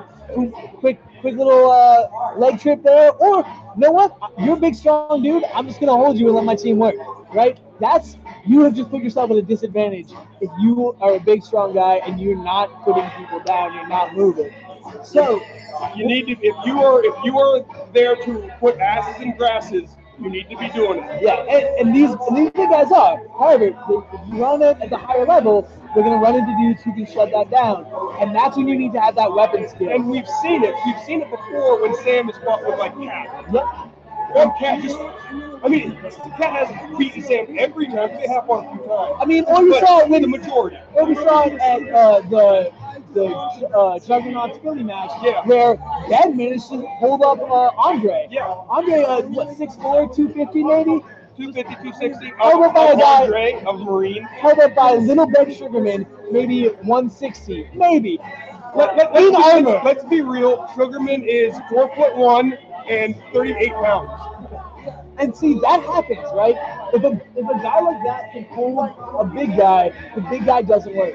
And what needs to change, what needs to happen, is you need to have weapon skill. Weapon skill is the differentiator. The executioners right now have the weapon skill. That's basically what we win on. Like, we're gonna go and we're gonna hurt you and we're gonna hit you and you're not gonna like it and you're not gonna be able to work your plan, because when we hurt you, it makes you move, it makes you react, possibly puts you down. So that's not what we're seeing here. We're not seeing the axes swing enough. The axes need to work more. The people with one-handed weapons, when they get free, need to start tagging openings. If someone's holding your buddy and you start chopping his bicep or her bicep, they will notice. Yeah, they will notice. And they will stop. It's not fun. It hurts.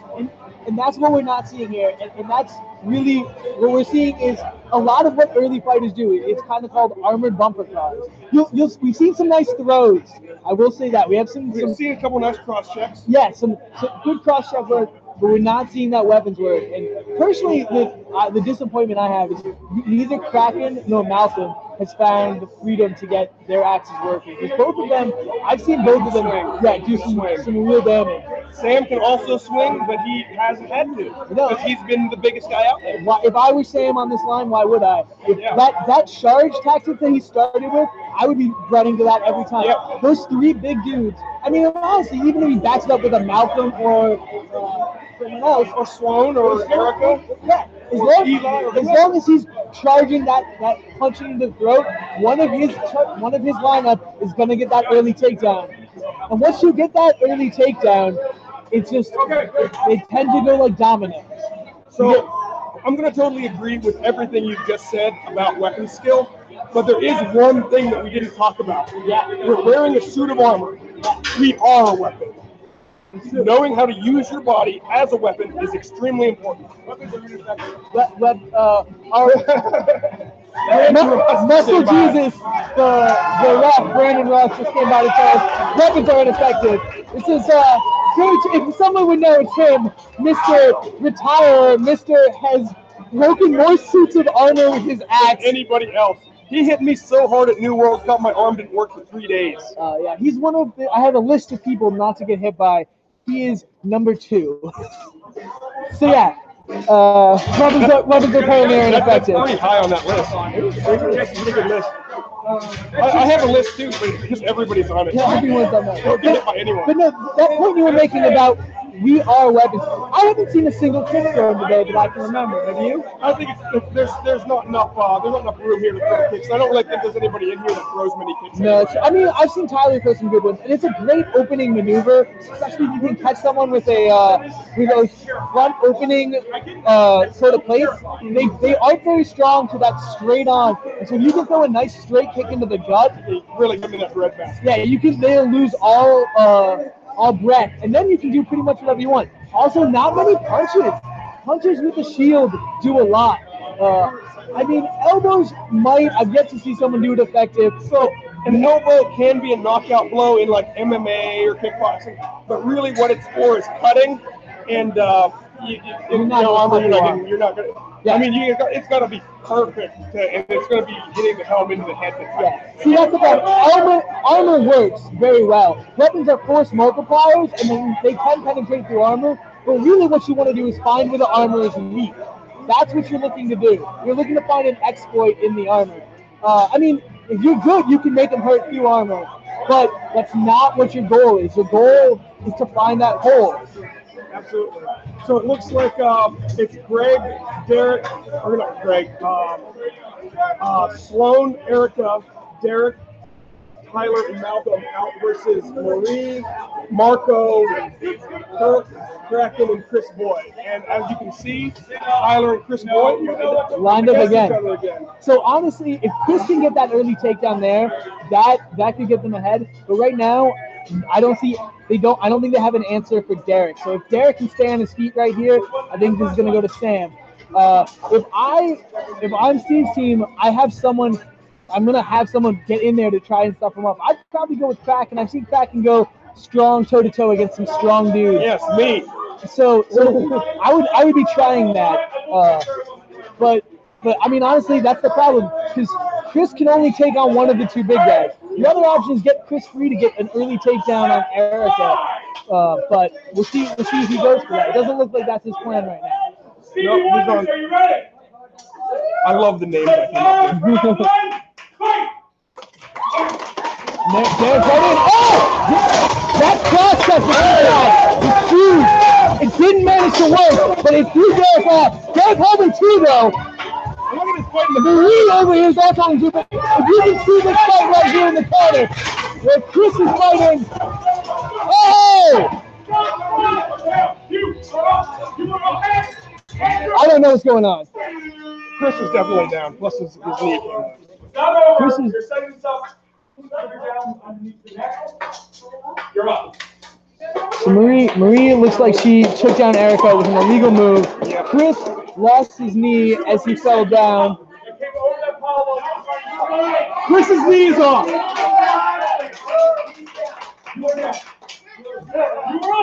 Chris, you're down. Both fighters look like they're down for armor. Yep. Chris took that advantage though. It looks like Sam is 1 up. Derek's still free.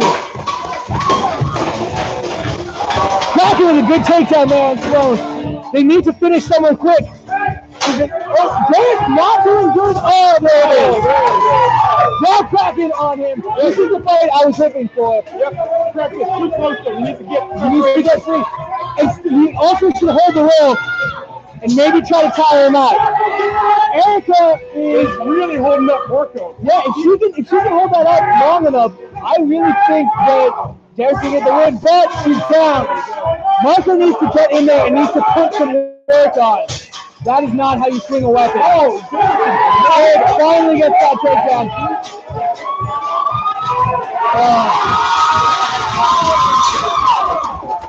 Derek with a takedown there. That was very, very noob work on both Kraken and Marco's But part. that's the second 2-on-1 he's won tonight. It is. I will give him that. Now, would you call those 2-on-1 wins hero moments? I would not in this.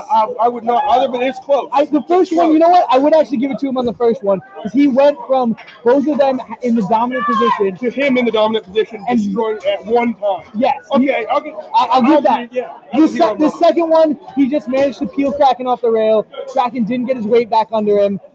And just got thrown. And then Marco literally just kicked his own leg when he got thrown and went out. That is just not knowing. That's just not knowing your armor. That happens. If you don't fight it enough, you're not going to know it. And that's Marco is very new. I believe this is only his second or third fight. And that's what happens. And Derek is obviously athletically gifted. He is. He's out there throwing some serious strength around. I don't want to fight him. I would love to see that fight. I would love to see me fight. I would love to be out there right now. So hard. Yes. Derek running in again. He's going against Lucas though, and Lucas is a big strong guy. Yeah. And they both get pulled down together. Kirk stays up.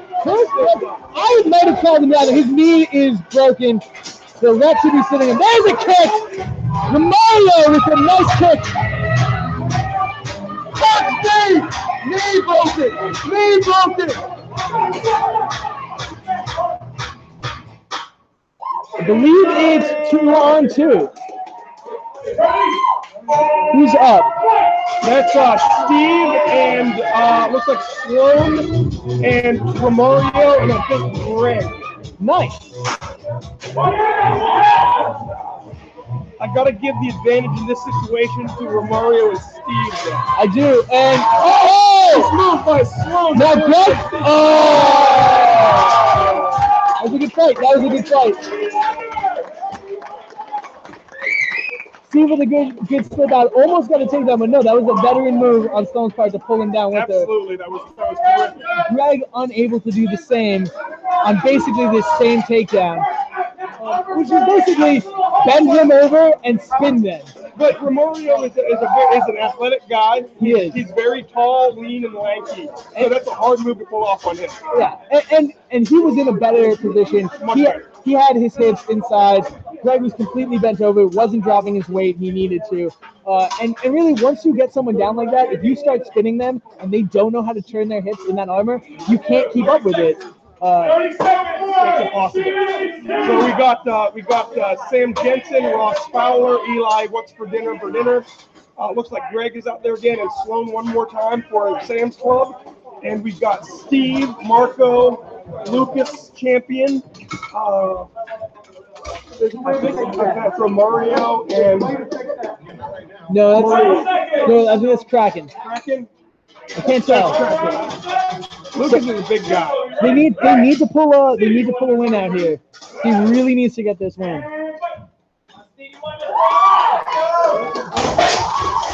Oh, Lucas! Sam goes right at Lucas. Look at Sam. Sam holding up two people. Nice. That's a great move for his team. And A lot of swinging, but no one getting any work on it. Kraken breaks free. You got to pile up in the corner. Nothing breaking free there. Steve. Sam with the final takedown. Oh, that was a good cross check. Greg with another good cross check. But he's not.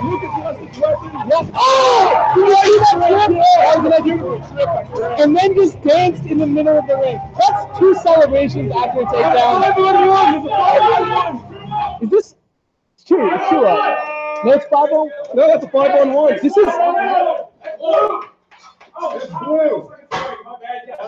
This is Murray's second time as the last man standing for Team Steve. So I'm gonna go out on a limb here, and I'm gonna say that Marie is the best of the new crop of female fighters in the country. I mean, that's the new crop. That's not considering the veteran. I mean, as much as I would like to say that due to personal relationships with her, I personally have to go with Sloan. Sloan also has held up her own end. I can see that argument. She went down 3 times. Marie has a little bit of a vision problem and has yet to figure out how to handle that big check. Those are huge. She did do some great field maneuvering when she was in those bad positions here. Neither of them have really figured out an offense. This would not be the place to do it. Both of them are going to be undersized and under strength here. And while they have both been working their weapon skills, they're not up to par yet. And their field awareness is not up to par to know how to use it and how to get free to get it to work.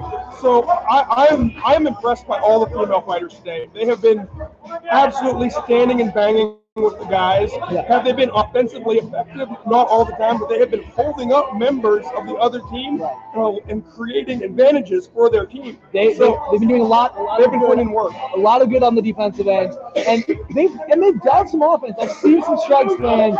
I don't know how effective they were, but they're getting out there and they're doing the work.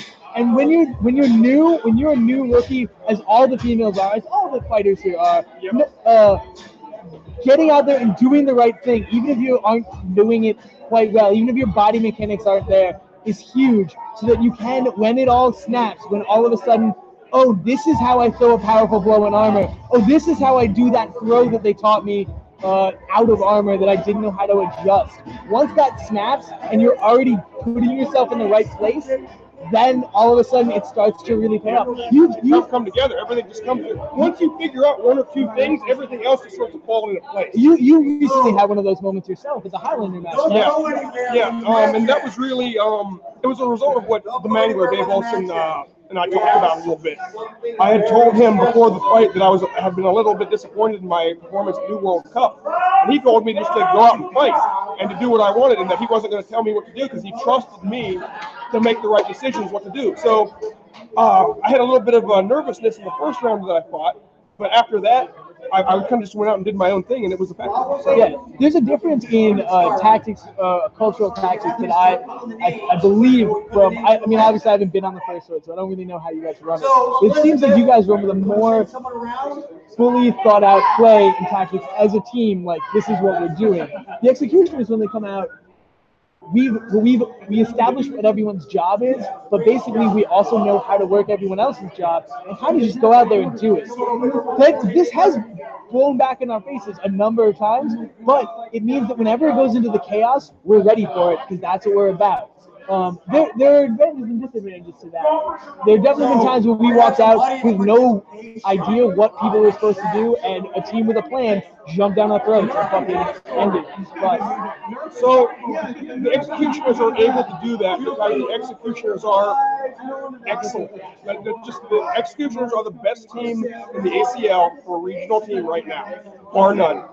First Swords and Desert Demons are essentially fighting over in the Grizzlies are essentially fighting over number 2. yeah, and it's really unclear where it is because they all come with different strengths. Obviously, the Desert Demons are Bam massive, and then just Bam and Simon, in addition to being massive, it's not just their size. Yeah, they know what to do with their size. And then everyone else on that team is basically how do we support them, and they've learned how to do it. I mean, they have a terrific fighter in Michael Nelson who's joining the First Force in this movie. That is going to be a crazy benefit to your team. You have no idea. Yeah, I do have an idea.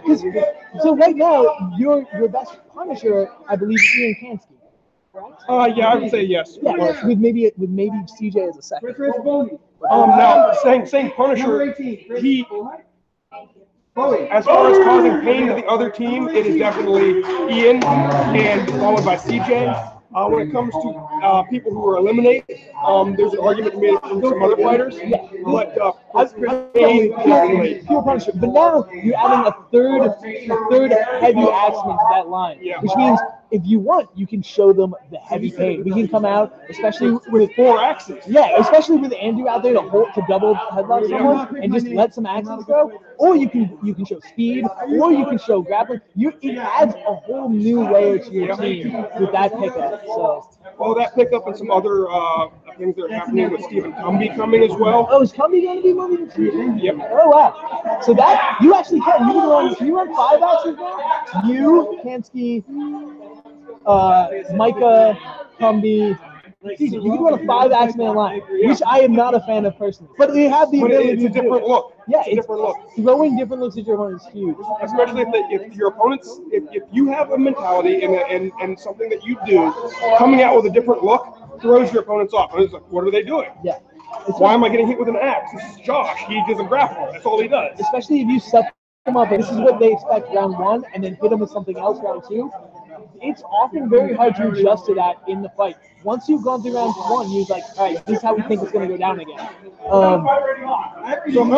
So you mentioned something about the first sword tactics earlier. Yeah. We do have a few plays that we run, right? I am a fan of how the executioners do it.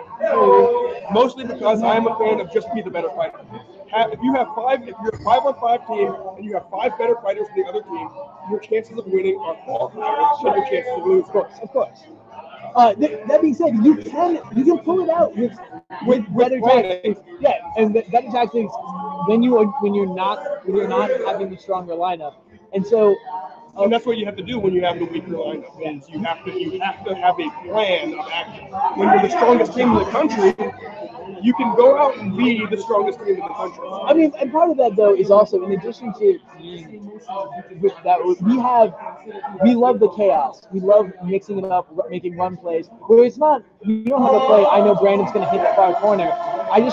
Now a gap's open, Brandon's ran to the far corner. If someone turned to look at him, I'm going to run him the fuck over. If they don't, I'm going to engage so Brandon can come back and shot the shit out of that dude.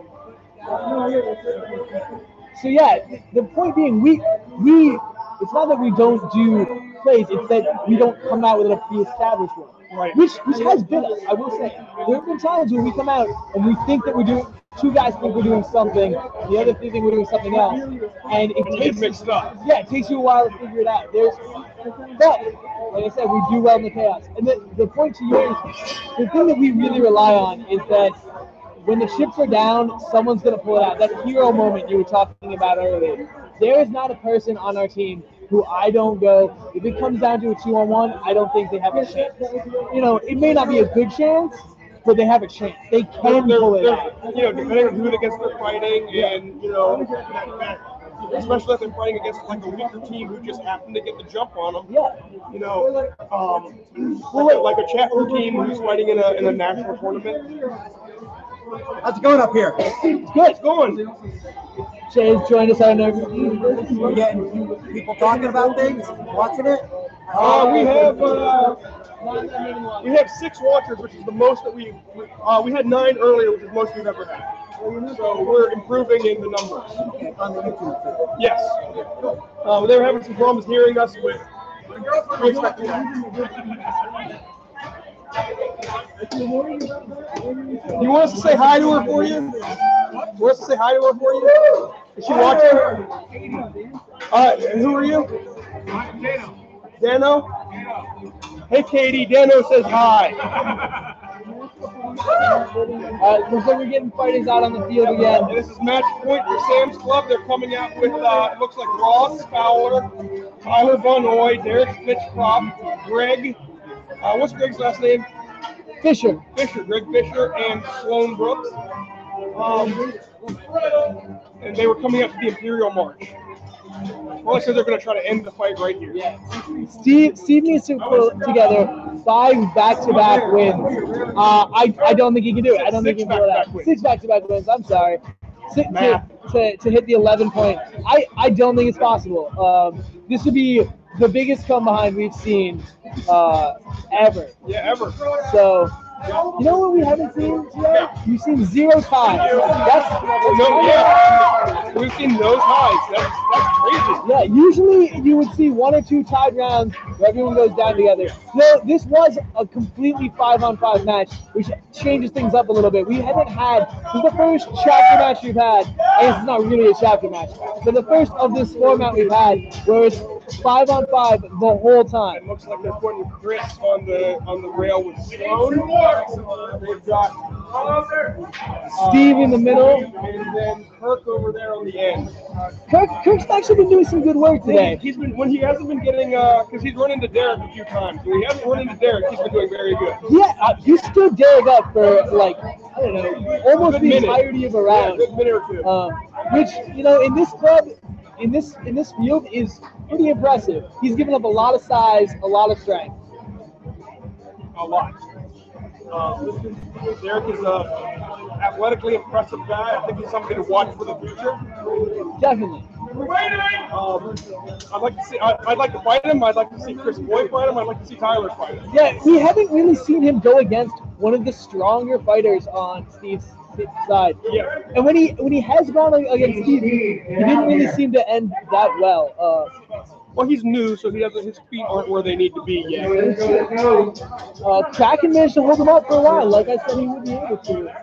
Just made again a little bit of a rookie mistake getting off that rail. I didn't see any elbow hooks holding him there.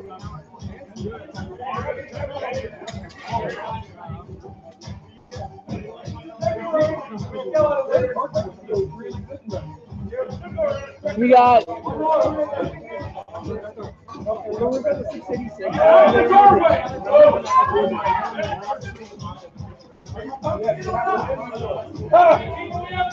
someone wearing Kraken's helm.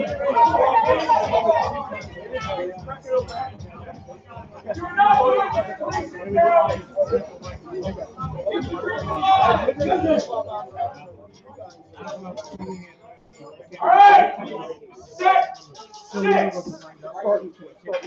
Sounds good. Are you ready? See what yeah.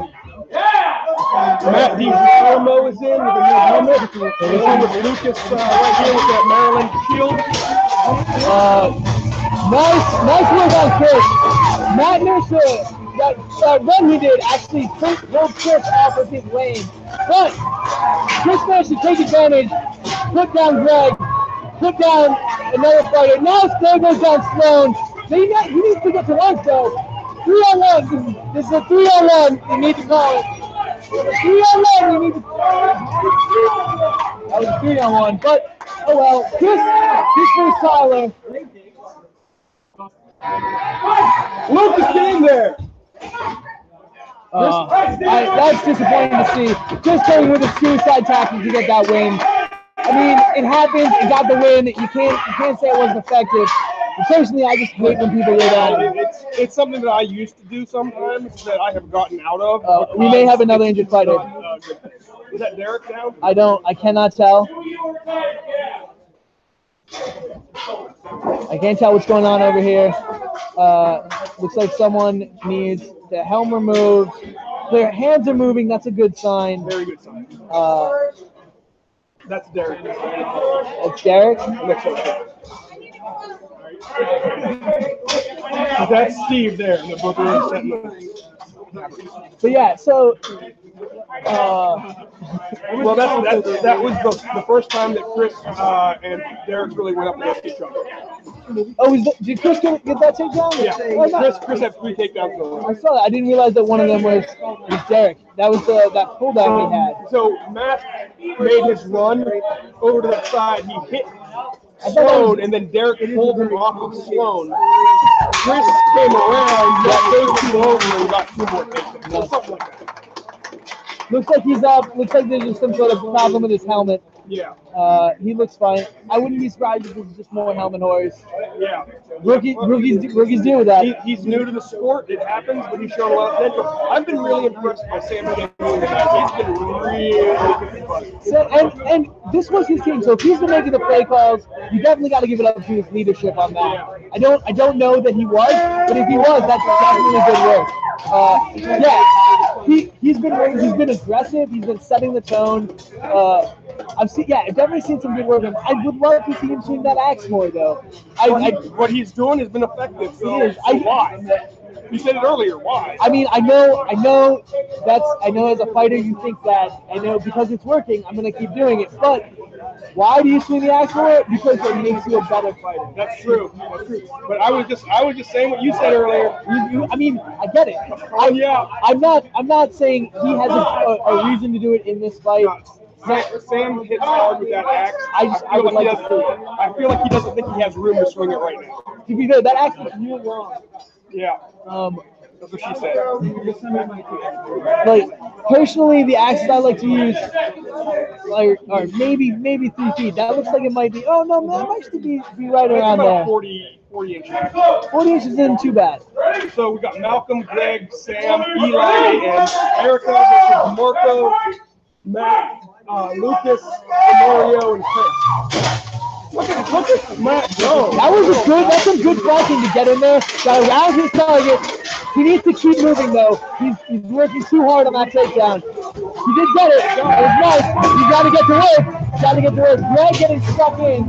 Also should be just moving. He needs to break free right now and now move. This palm looks like it's not sitting right. Maxton goes to slice. Pressing it up. Something happened in the corner. Andy making a call. Eli went down to looks like is that Romario? Yeah. Romario are making a comeback. They might just prove me wrong here, and we might see it happen. I would love to be proven wrong. I do not want the night to end. It has been a great night. This with has been some great awesome fighting, just fantastic, amazing fighting. That was a really good round. I've seen a lot of great work from a lot of people, and a lot of people started to step it up as the night went on. You see people starting to get their feet, starting to feel more comfortable, starting to do more offense. A lot of people who were just standing there, we're seeing them swing. Your boy punching in on that run. Oh, fighter just tripping on the rails. There's some tricky. He looks like he might have taken a hit to the head because he looks shaky. No, I think he just tripped on those rails, the bottom part of the rails that stick out. You can't really see in these helmets below your waist at best, and he has a very, very small eye slot. He probably can't even see that low. How low can you see in that? I see perfectly at it, but I have it set up for my head, so I've got my eyes in the right position. Also, my neck is really strong, so I can move my head. Looks like we got Erica, Tyler, Malcolm, Sam, and Sloan. Sloan versus Chris, Matt DiGirolamo, Marco, Steve, and Lucas. I really want to see another good run by Matt. It's his first one was a little. Here we go. Oh, got caught by Sam and just crushed. Nice work by Sam. Oh, Nice takedown by Sam.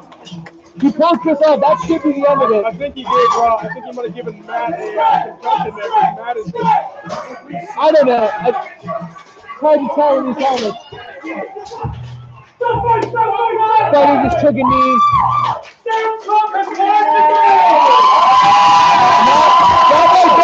That big play by Sam to catch that crush. That's what ended it. Absolutely. As soon as he caught Matt and put Matt down, that was it. That was all. Hands off! Tops, I thought we were going to see it. Hands off in the hallway! Yeah, it looks like we're going to see some more fighting. Hey, in the hallway! Get to the hallway! I don't know what we're going to see after this, but I think we're going to see something. Possibly. I bet it's going to be crazy. I don't know. Do you think Jay's crazy enough to do an all-in-all with this many fighters? I think Jay is insane. That you are not wrong. We might see a 10-on-10 in this tiny space. Oh my God! I am so excited. I'm so excited. I cannot wait to see what he has in store for us. Just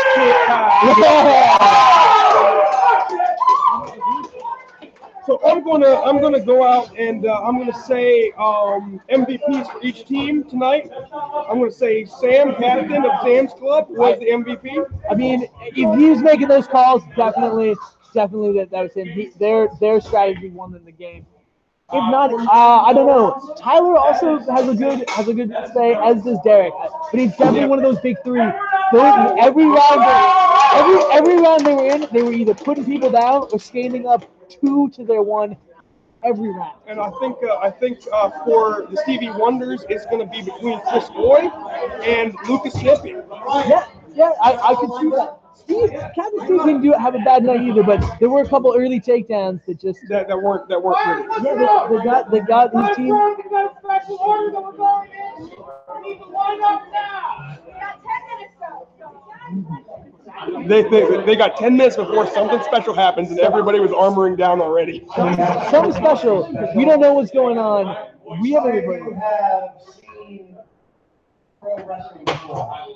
Pro wrestling. So apparently Vince Andre Sanu McMahon is here. So here's what's going to happen. We're going to take the two captains, Steve and Sam. We're going to start out the fight. Every 30 seconds, a fighter is going to be called in. every 30 seconds. The last fighter standing wins. Oh my God. Becky, look at This is crazy. So basically, they're doing the Royal Rumble, where the two team captains are going to start, and every 30 seconds, a new fighter comes in. Why am I not part of this fight? Why am I not part of this fight? Quick, get us some armor. Can it? Yes.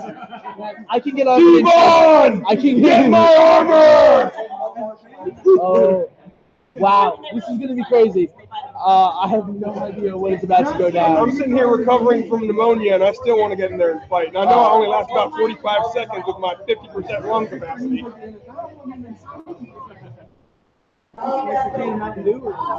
So I'll just go in last. That'll be cool. That's all right. That's fine. I can take out 5 guys. No problem. I cannot do that. There's a good fight. I am impressed with Steve pulling it back to as close as it was. They seemed outmatched early and even just through the game. They won a point in every set. Did they? They never lost one? They never lost a 3-0, I don't believe. I could be wrong. My memory isn't where it used to be. Partially because of you hitting me in the head.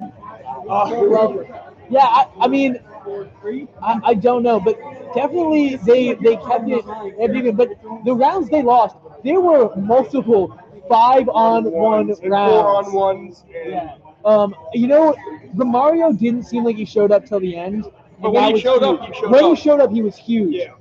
And that was a huge thing. I don't know if he didn't get played enough or if it was just that early helmet pop just kind of shook him up a little bit.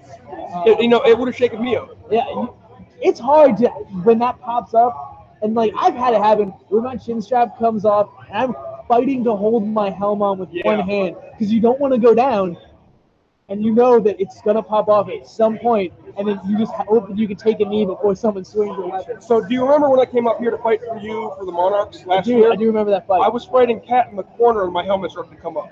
It's the worst. And I had to reach up and keep fighting Cat while I held my helmet on and try to push it down, and then Al hit me in the back. Yeah, that's not good. It hurt really bad. Al, another person on that list of people I don't want to get hit by.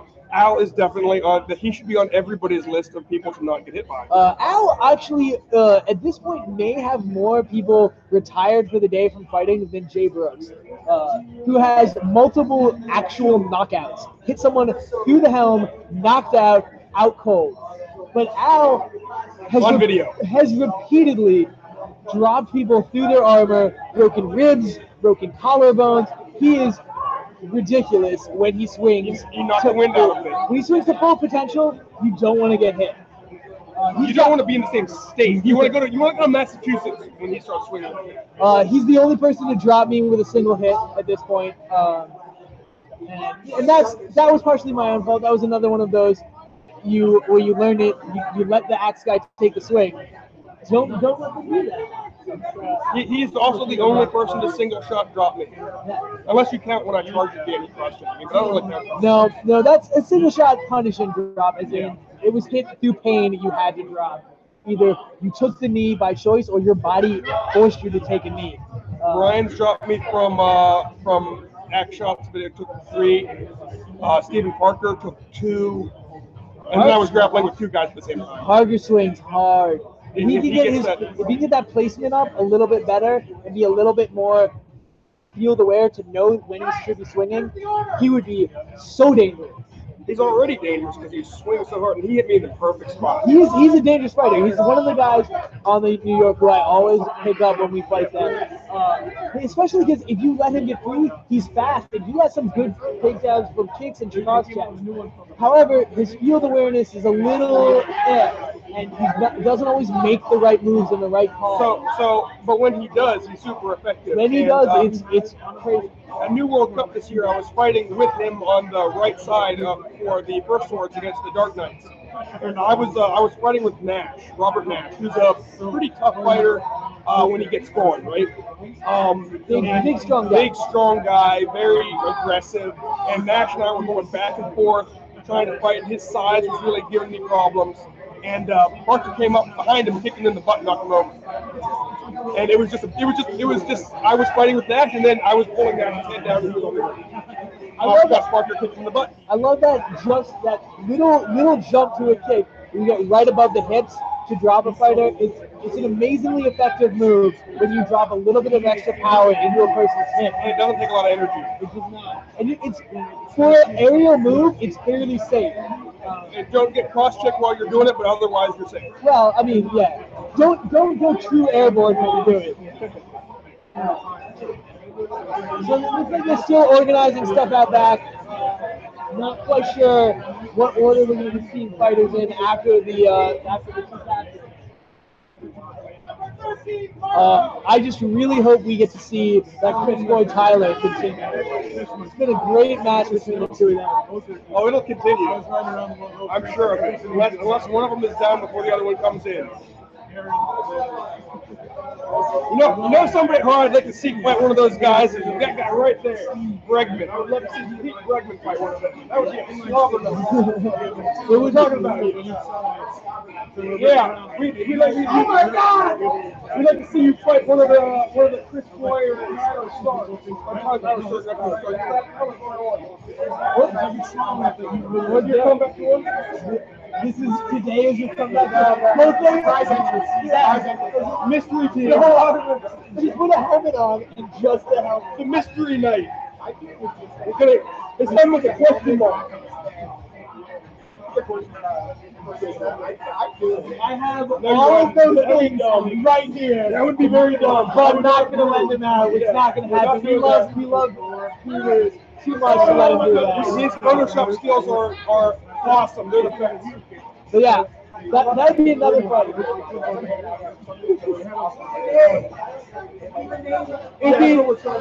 He's giving most of it. I'm just going off of it.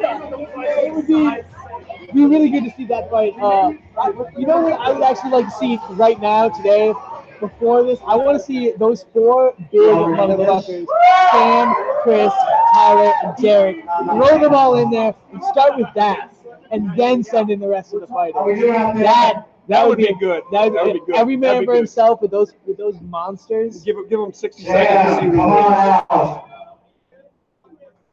Looks like we're calling the fighters out. Oh, Sam Jensen, come on out. Sam Jensen, report to the list. Sam Jensen, report to the list.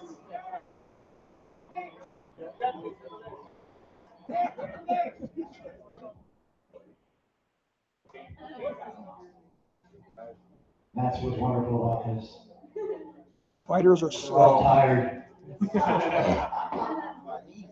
Fighters are slow. Just give them some time. You can't imagine why after 18 rounds. For the next 10 minutes, okay? It was 18 rounds. A little bit more. And that's Slam Jensen after tonight.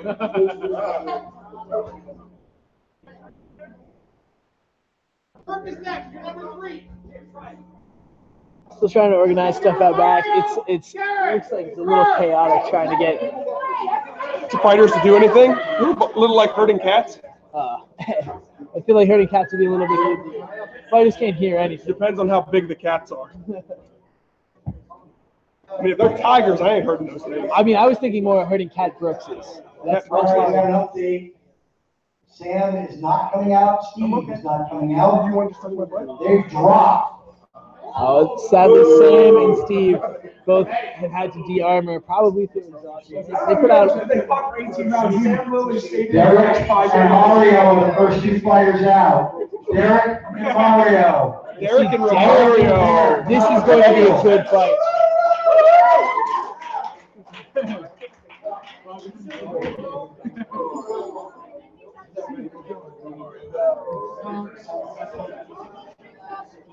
So if I'm Romario here, I'm utilizing my big, strong punch. That thing hits hard, and I'm staying at range.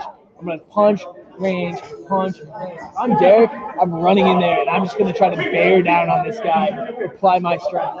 Yep, We'll see what happens. that's exactly what I would do.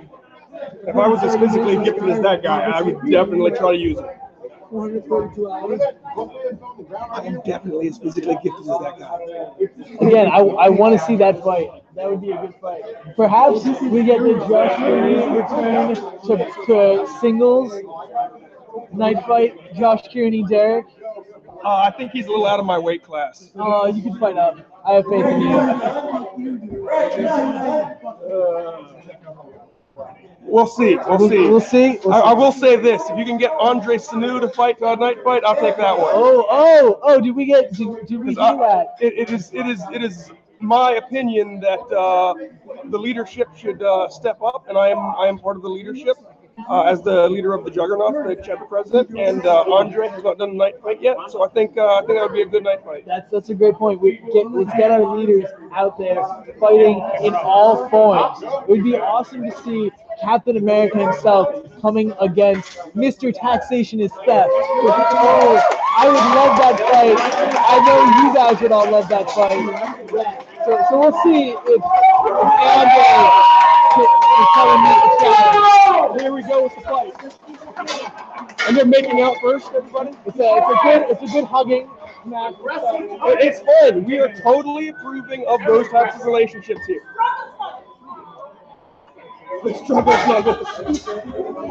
So Romario is going with a dual axe choice. I feel like that's really poor. I do not know how well his weapon skill is. I do doubt he has a good left hand with it. But maybe he can swing it up. He's moving pretty well. Not well enough. No, now he's caught in there. He needs to break free and start working. He's tall enough. He could do some damage with his knees from in there. Going for a hip attack. It looks like Derek has a little bit of grappling skill here. He does. He has a wrestling background, actually. Nice hold up. He's lost his weapon, though.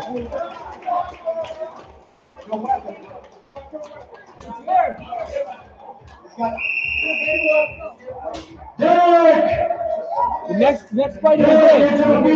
Next fighter is in, and here he comes.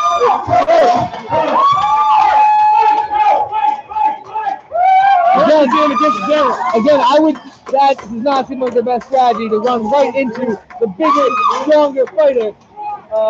Nice underhook there. That should give him some power. Gets him down to the hips. If he can stay there, position. I would personally just hold that position until, yes, the next fighter comes in. Get to the rail. That is some good work to base out. Oh, he lost his gauntlet. Go down. He needs to take a knee. That is super dangerous. Again, rookie moves here. Matt DiGirolamo is in. Hey, you screwed up after getting caught on that cross hit this time. Nice work to get back up to that bad position. Derek is not putting him down as fast as he should have. There it is, though. Two times, Derek. He's too tired from that grappling now. John Krakenslayer is in. Didn't get low enough to stop him. Looked like he was trying to do the dancing and stuff. He got down on the charge and pop up, but didn't get low. Erica, again, making the same mistake, going right at the big guy. Run away. Play the distance game. Make him come to you over bodies. Bodies are the thing that make it work. Sloan is getting in there. Oh, yes! Goes right through that cross. Nice work with the under. Looks like we got a chin strap failure. Sloan loses her helmet. Out. Get her out. Good positioning work out here, but she just didn't get the underhook deep enough. Erica making him work for it. Ross Fowler is in. Ross needs to be using that axe to swing. Going over the head. That's not going to do it. It looks like Derek had an armor failure. It's too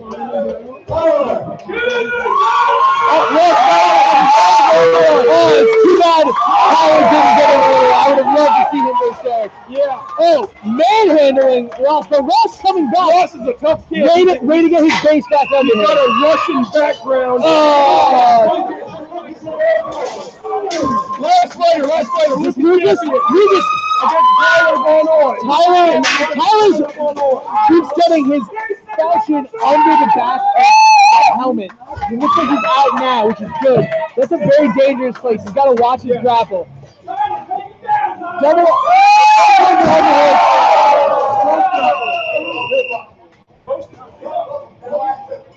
And that. Oh, they're gonna make it fight it out. These are the last two fighters.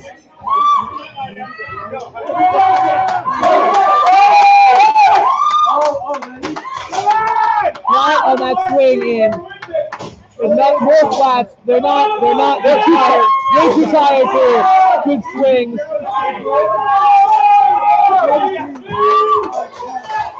Oh! Tyler Manning! That was a crazy move. Good work on Tyler's part. Now, I'm going to say this. If they're running first, he might have been the guy who takes this fight if he was exhausted. It's possible. I would have loved to see also an earlier entrance from Tyler, or maybe some Keith Thorne. He came in a little late there. I feel like a way to set this up would have been ranking by skill and then throw it out. That would have been nice. It was fun. I love seeing it. Something new, something different. This was just an amazing night of fights. Crazy event. A lot of great fights. A lot of improvement on a lot of parts. Saw a lot of people start to put stuff together. Absolutely. From the beginning to the end, I saw an uptick in skill in at least 6 different fights. Yeah, and so Ross, Fowler, Eli for dinner. We saw Romario really put some stuff together. Oh, yeah. We saw Steve put some stuff together. I can't think of who else. Kirk really, he nearly took down Derek a couple times in that last Rumble. that was he had the dominant position in that, despite size, the whole round. He just needed to hold it a little bit longer. If he could have done that, he could have taken him down. But that dude's a monster. Yeah.